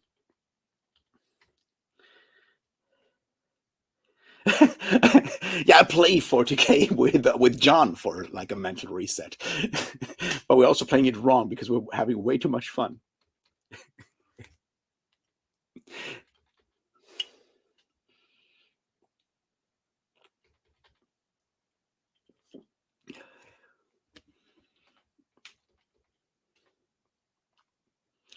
Yeah, I'm really looking forward to hearing your thoughts on Titus Grown, Liam. I think you might really appreciate that one. And yes, Conan is the sacred text for sword and sorcery, but and I think that's the other part.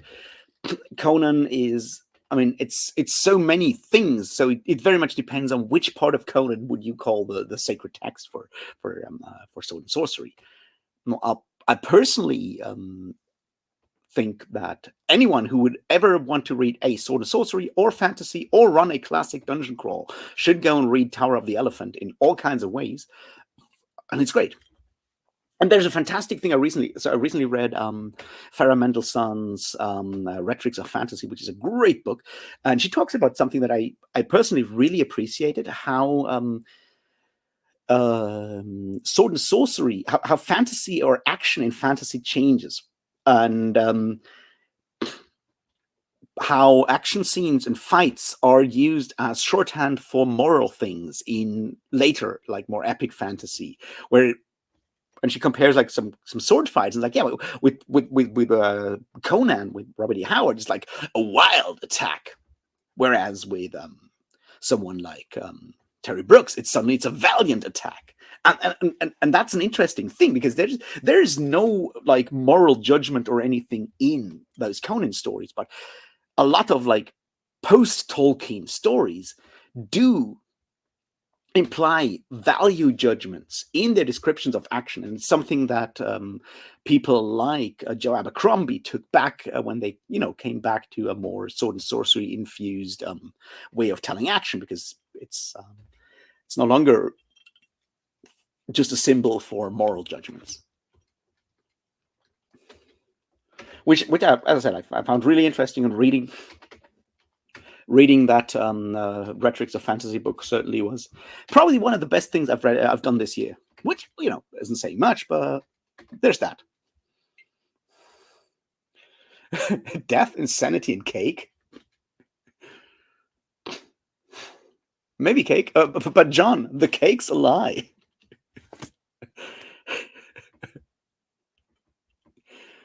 Ooh, wait, there's one that is not in the L space in Lords and Ladies. Now I'm excited too, but I haven't read that page in a while, so I don't know.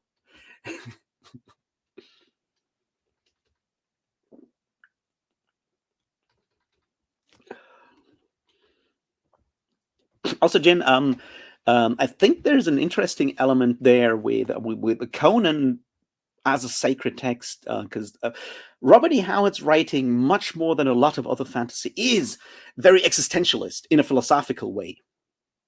It is very Nietzschean and later existentialist writers. So you could totally take Conan and make Conan's way of life your philosophy. I would not recommend it, but it's certainly possible in a way that some other fantasy books are maybe not possible to do. So there's that. And that being said, is it Across the Black River, Thunder River? Across the Black River. That one is probably my favorite Conan story, and it's a very grim one. I guess, like, look, Conan's much better than people outside of sword and sorcery think. It's really good. So I'll hold you to the cake, though, John.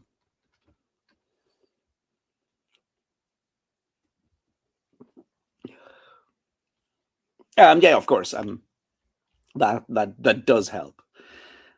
But I do really appreciate what the L Space Archive does. It's fantastic if you want to see what's possible to read into a Terry Pratchett novel, and what was in there, and what Pratchett said, like, oh well, I didn't put it in there, but now that you say it's in there, I'm like, yeah, that makes sense.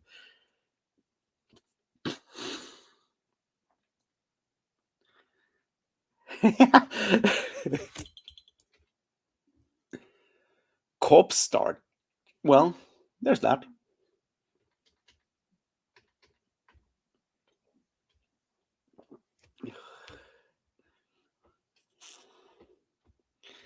There's a bunch of them where they go to islands and run into ape-like monsters. I think I do like the God in the Bowl as well, where Conan where everyone just hangs out there because everyone is trying to rob this museum, and then there's this huge like serpent monster that just kills everyone, and then Conan just walks away.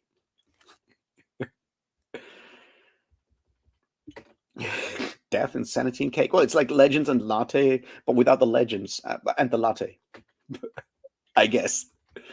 Also, yeah, the book I really want to read next, I think, is Destroyer of Worlds, which is part 2 of the Lovecraft Country thing that Matt Ruff wrote. And, well, now that we're on Lovecraftian things and death and disaster.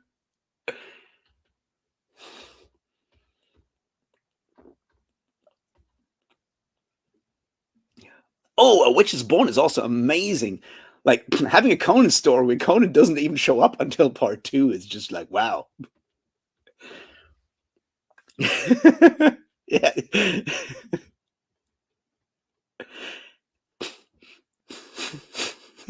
Hey Varsha, yeah. Sorry, I kind of, I'm bad at making it clear that I do things, and so that's why I didn't telegraph it further. But I'm glad you can make it in here. I'm see. Here's the thing: is like I thought about it. It's like, well, I like alliterations, and I want to make it, I want to lean a bit more into my political aspects because I feel it's sort of what makes me different from a lot of other booktubers. So, and Biggest Bad, whose birthday it is today, a while ago when I was, angry about something, is like, well, maybe you should not call yourself a content creator, but a malcontent creator. And I really love that. So I'm like, hey, if I can do this like with Marxist that sounds good. I also thought about like calling it like leftist literature launch, and then I realized that would mean I have to listen to jazz music and wear one of these French caps. But it would have had allowed John to not use the Che Guevara thumbnail again, but use the the Foucault or Camus or French existentialist thumbnail again. But I feel like the monthly Marxist thing does work well, and we'll see where it goes. But yeah, I love alliterations. Is the point of this? Also, I don't like to listen to jazz.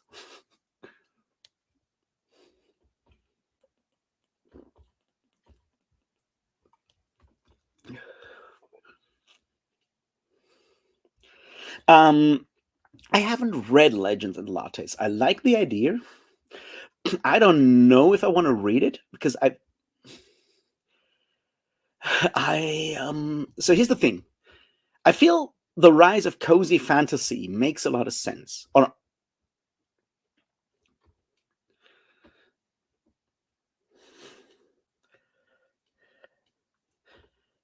I haven't seen that Solomon Kane movie, but I want to watch it.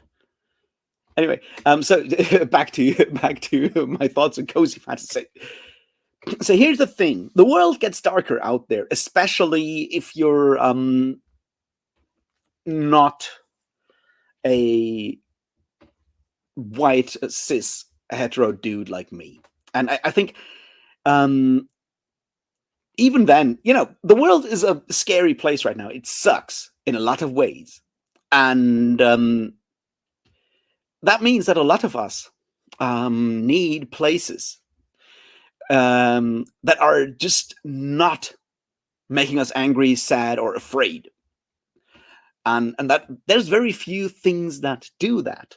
And fantasy for a while, and there's like these two things coming together right now is sort of my point here. So there's that part on the one hand, which is why a lot of people move into like cozy games and play Stardew Valley and do all these cozy things. Like the cozy thing is a general movement at the moment, I feel, especially in like the more I don't want to say I don't necessarily want to say sort of marginalized spaces, queer spaces, people that are just that need a place where they can be themselves without being worried that someone will just insult them or threaten their lives all the time. And that's happening on the one hand. On the other hand, trends move like pendulums, right? Dialectical is like an opposite. So with the rise of grimdark and things becoming or darker fantasy or more explicitly violent, graphically violent fantasy over the early 2000s, it was more or less inevitable for there being some sort of counter movement after a while. And I think right now the rise of cozy fantasy does, I don't want to call it a perfect storm. Maybe I'll call it a perfect balmy summer breeze right now because it's cozy. But that's exactly what it is. Like you have that need for a place that is not all darkness, violence, threat, or whatever pressure, I guess mental pressure in general, because being different just adds that level of mental pressure all the time, right? And so there's that need already, plus everyone is tired of having more explicit descriptions of entrails, glistening entrails flowing over the ground and smelling of faintly of feces, because that's apparently how that. Let's not go there. See, the point is, people are sort of tired of that because we've escalated that to like the absolute maximum in a lot of ways, and it's sort of what killed horror stories a while in like the early 90s. Like at some point you reach like diminishing returns where graphic violence, darkness, and whatnot is concerned, and then you need to do something else. And I think we've reached that with grimdark fantasy in a way at this point, or like the grimmer and darker side of fantasy, because grimdark doesn't exist, right?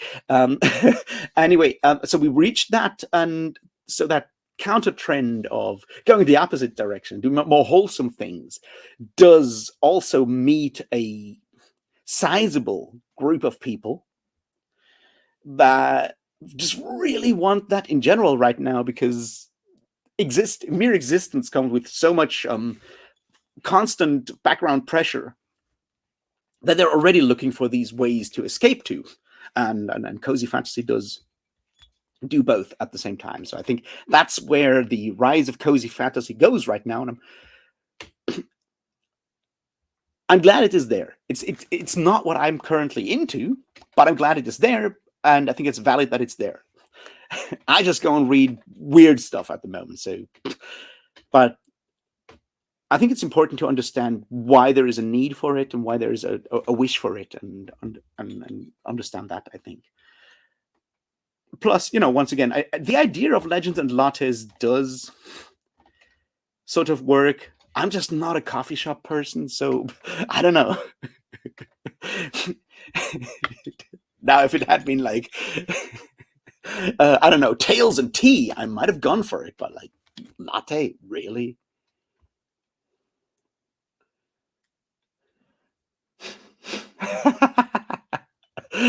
Wasn't there like this this role-playing game, John, where you just play plush toys that have adventures? Yeah, Backer, I don't know, might be grimdark. That's true. He's trying hard. Up to a point, I would say, what's his name? Mark Lawrence, at least in Broken Empire, is very much trying to be grimdark.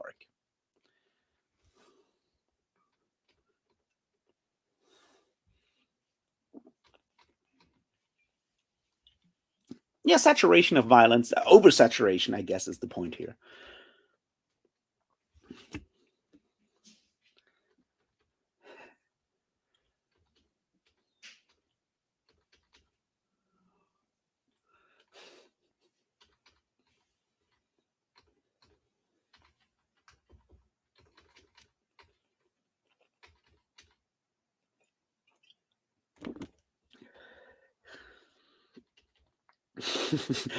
Yeah, I know you were happy about it, to reuse the thumbnail, John, and I really appreciate it. But you would have just as well been just as well with the cafe rafting. Also, I didn't want to smoke in my room, and I think, well, if you call it like the leftist literature lounge, I would have to smoke and listen to jazz and be smooth and wear one of these fancy turtleneck kind of things. And gods, can't be happy with that at my age. I guess. Oh yeah, Fuzzy Nights. That's the one.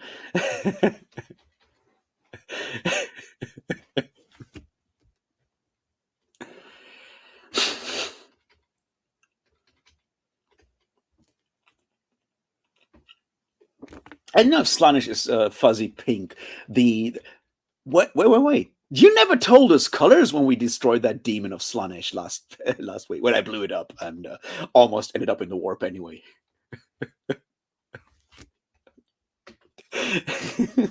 Fuzzy Knights of Dark Heresy. I do like the idea.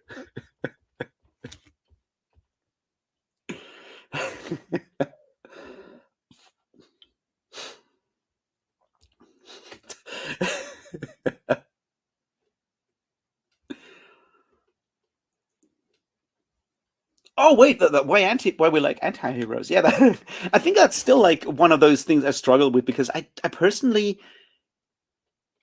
I still don't know if we're using the term anti-hero correctly. But it's probably my favorite thumbnail that John made of me.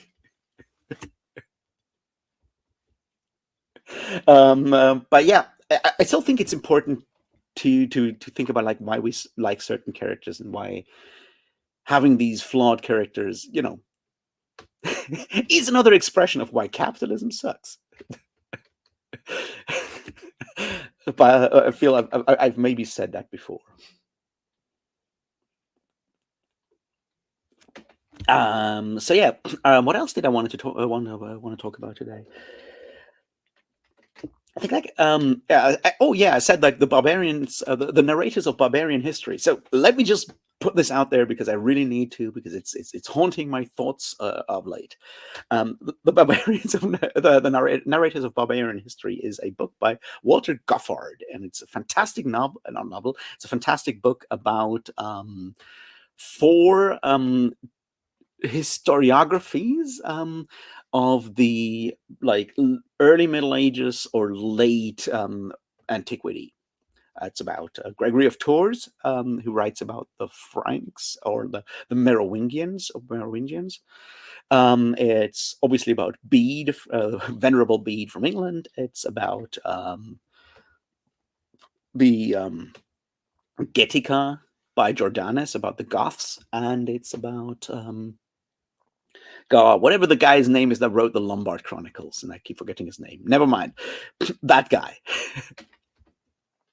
And how we need to read them in a meta-historical, like meta-histories, like Hayden White style meta-history way, as more than just, writing stuff or, not taking them seriously and not ascribing irony or things like that to those authors, which is something that a lot of people did when they rediscovered these authors and used them for all kinds of things. But we need to take them seriously as people who create, they're narrators. They're actually telling stories, and it's I've read this book a while ago, and it's fantastic if you're into early medieval history, which is a shit show in all kinds of ways, but most of them are fun. If you're into grim and dark things. And I was for a moment trying to see if I can actually include this part, especially with the Gregory of Tours and the Venerable Bede and of course Jordanes and the Goth part, into that next upcoming video on the genealogical argument why epic fantasy is anti-Semitic and fascist.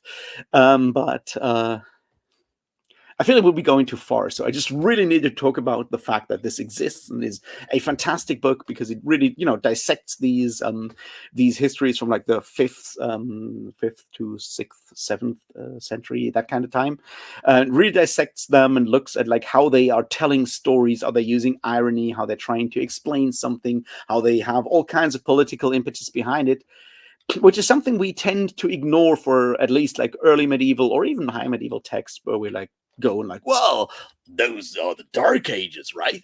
So everyone is stupid and walking around in the dark and covered in mud.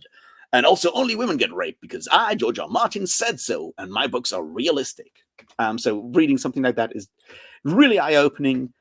Plus, you learn a lot about really weird and fun elements of European history, if you're into that kind of stuff, or like invented European history. Anyway, now I've talked about it, and hopefully I can push it back into my memories and don't have to think about it all the time. Hey, bye, Anna. I'm glad you can make it until now.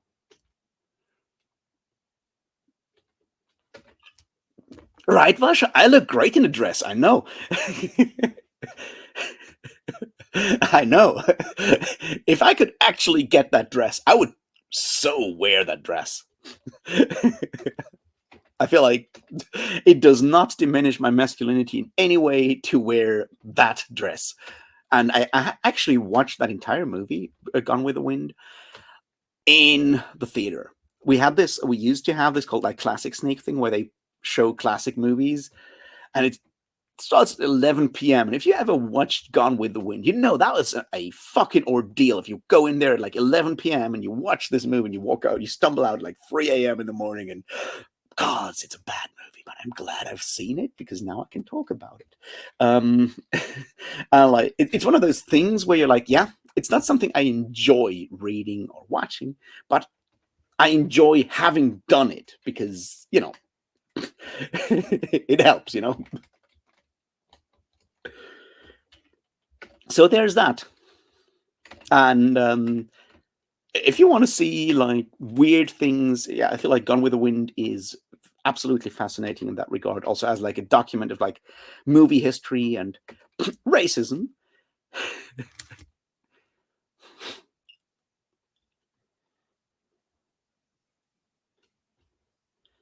Well, wait, you've written cozy sword and sorcery, or is it just fantasy, Liam?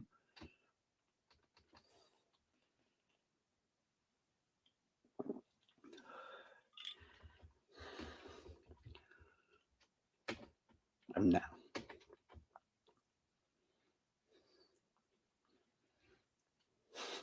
Well, there's that. And as I said, like, there's nothing wrong with cozy fantasy. Like, why not? I mean, I don't know. Maybe I should actually read some cozy fantasy. Some people call The Goblin Emperor cozy fantasy. And I know Paramita will go like, no, it's fantasy of manners. And I still don't know what that means, but I think it's mostly that there's no huge ass explicitly violent fights, I guess.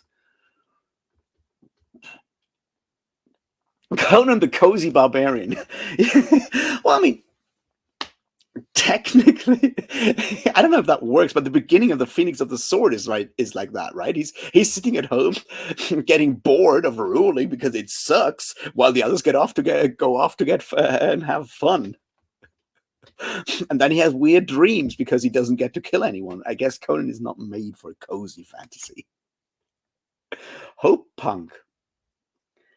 But I don't know if that makes sense because, see, as I said, like cyberpunk, like, all right, so here's the thing. Punk in itself, there is a level of hope that is built into the fatalism of punk because and I feel that's like one of the things that we tend to so I recently read an article, sorry, brain doing brain things. I'll try to straighten it out. So here's the thing. The idea of punk is to rebel against the system, against the machine, and to gain back and claw back and fight back our humanity. And every rebellion is tied to hope, right? There is hopefulness in that because you're trying to do something. You're trying to make it better. It's sort of the difference between punk and say doom metal, right? Doom metal is you're doing it no matter what because you have to, and there's that level of fatalism in there, stoic fatalism in there. But punk is about breaking the machine to start anew. And there's a level of hope in there, and I think that's important. That drives that, which is why say the Sprawl trilogy ends on a optimistic, positive note for the future. It's like there might be something in there. It's why I say The Light Brigade by Cameron Hurley ends for Cameron Hurley with what you might call a happy end. It's like it doesn't tell you what happens, but at least we get a chance to make it better. We might still fuck it up, but we get a chance. So I think hope is implicit in punk, no matter what punk. And if there's no future, then then you're stuck in England, and Margaret Thatcher has just started with dismantling society. Conan could be fascist inspiration, yes, just in the way that say Nietzsche is fascist inspiration. It's like if you don't read it, if you draw the wrong conclusions, it does lend itself to that because it's very focused on action. It's action focused.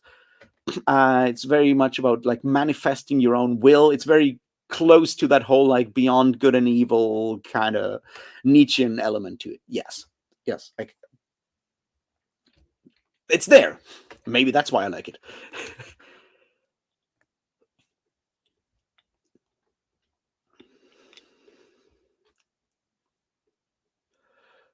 I have no idea what gas lamp fantasy is. Is Gardens of the Moon gas lamp fantasy because there's like gas lamps in in Daruzhistan? The book at the Four Barbarian, it's Walter Goffard, The Narrators of Barbarian History. It's from, I guess, the late 70s, early 80s.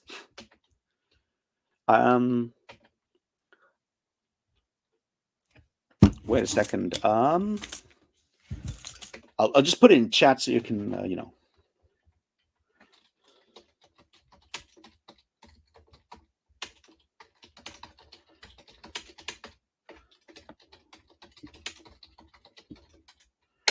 There you go. Yeah, it's definitely worth reading. Also, it is worth reading, say, at least Gregory of Tours and Jordanus. And yeah, the Jordanus part actually kind of came up when it came to like the starts of like building a sort of national identity, back to that whole part, in the Swedish context, because the Swedes, when they rediscovered their the Getica by Jordanus, and they went to use that as like, yeah, we're basically the old Goths. This is the homeland of the old Goths, and that kind of builds into the idea like the founding of sort of like Germanic neo-paganism and stuff like that in a lot of ways. So that's what reminded me of the fact that I had read it before when I was trying to write a term paper on Gregory of Tours, which I never actually wrote, but I read like 10 books on Gregory of Tours, including his hagiographies of all kinds of obscure French saints you've never heard of.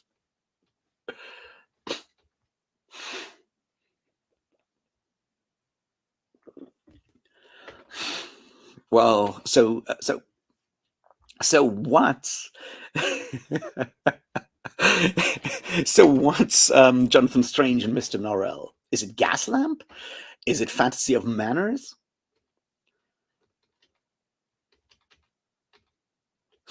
I have no idea.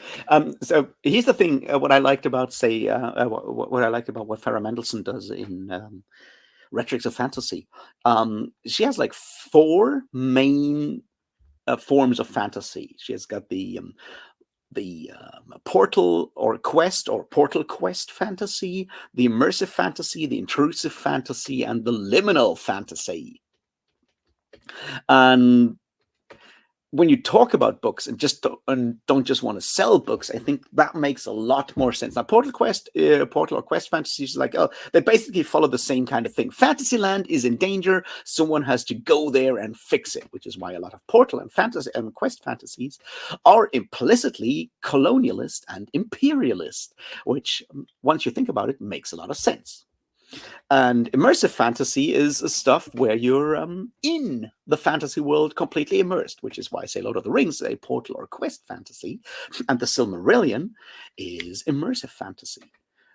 Also, Conan is immersive fantasy. And the intrusive fantasy is when the fantastic enters the normal world and the story ends with either coming to terms with or beating back the fantastic. And the liminal fantasy is those kind of fantasies where you never know whether the fantastic is actually real, or you're like, yeah, the fantastic is real, but we're not actually engaging with it. It's sort of by like getting close to the fantastic and then moving back and not touching it, which I found like a really interesting way to think about it, because it implies all kinds of like underlying ideological assumptions on like how the world works. And as I like, it's a book that if you want to talk about fantasy, I can highly recommend reading Rhetorics of Fantasy. It'll certainly expand your vocabulary and your TBR.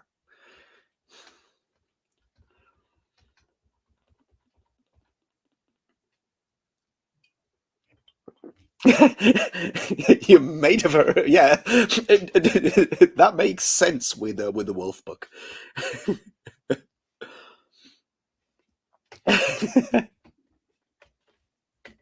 Saint Vodalus.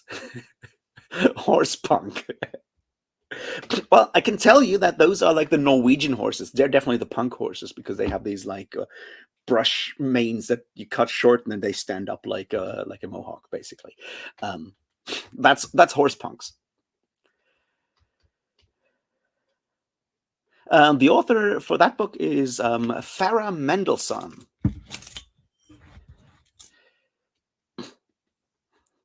No, magic realism, according to Farah Mendelssohn, is in fact she considers it to be part of the immersive fantasy tradition because the fantastic is narrated in a way that makes it part of the world. In most like magic realism, where like, yeah, this stuff just happened. It's normal. It's not seen as like a foreign or like intrusion into the world, or it's not like something that you need to approach carefully. It's just taken as part of how the world works. So she assumes that magic realism is part of the immersive fantasy tradition. Malazan is definitely mule punk. Yeah.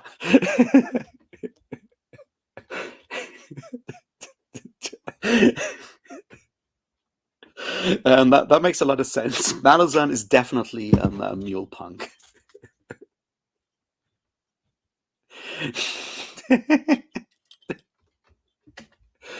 See, here's a fun thing also that about that punk hairdo named after your tribe.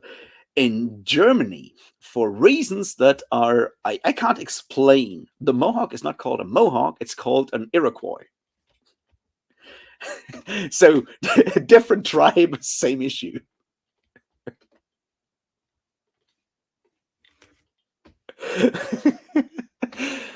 Well, biggest because it's your birthday, I can totally say horse spunk. It's no problem.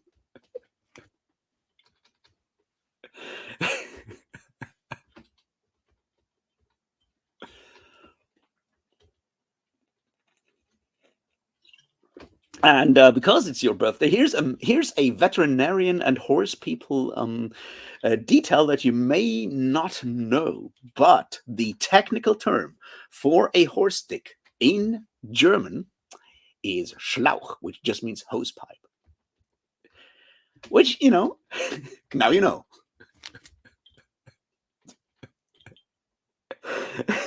So there's that. Now you know that, and you can and entertain your friends with that bit of obscure knowledge.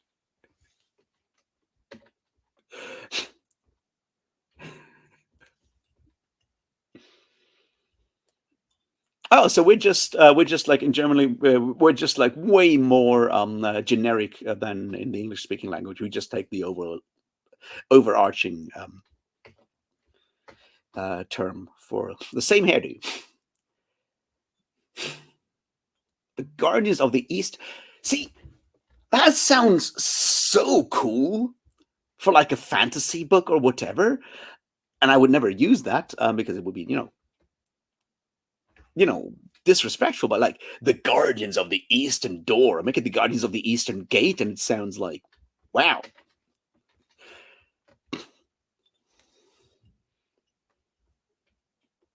Mm. Have you continued reading Graeber and Dawn of Everything also? Wow. Now that we're talking about Iroquois and Mohawks.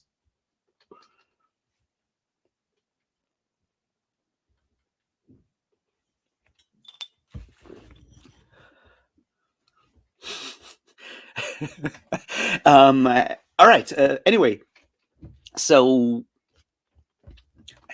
I've been doing this for like 2.5 hours. I'm shocked. I feel like it might be time to kind of wind it down. Once again, I'm super glad y'all could actually join and come on and talk about stuff. I'll try to do this like monthly, and I'll try to make it more structured next time, and actually start with less of a technical issue at the beginning. We'll see.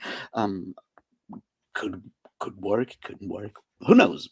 My life is an adventure, as they say. And maybe I'll get someone else to join and talk stuff. And I really enjoyed this, and I hope you did too. And Oh yeah, so you finished it. Perfect. I hope you enjoyed it. I really liked it as a look, or like how to show up like alternatives in human history. It's a fantastic book. That's what I say. Now you can disagree because I can't punish you right now. And if I say shitty things about you, if you disagree with me, you can always apply to John to kill my character tomorrow. Thanks for showing up, Katya. I try to be fun. I'm not always good at it.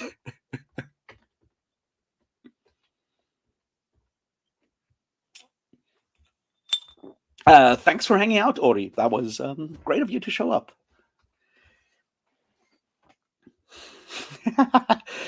Yeah, I feel it was more you putting up with me, Biggest. But yeah, thanks for hanging out on your birthday. I hope you enjoy the rest of your birthday. I did not look at football results, and I will not bring them up, so I don't know how bad it is for you. But thanks again, everyone. This was a lot of fun, and I'll try to find out how to actually close this thing.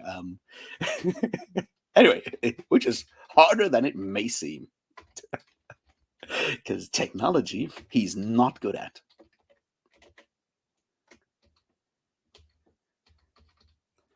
And as anyway,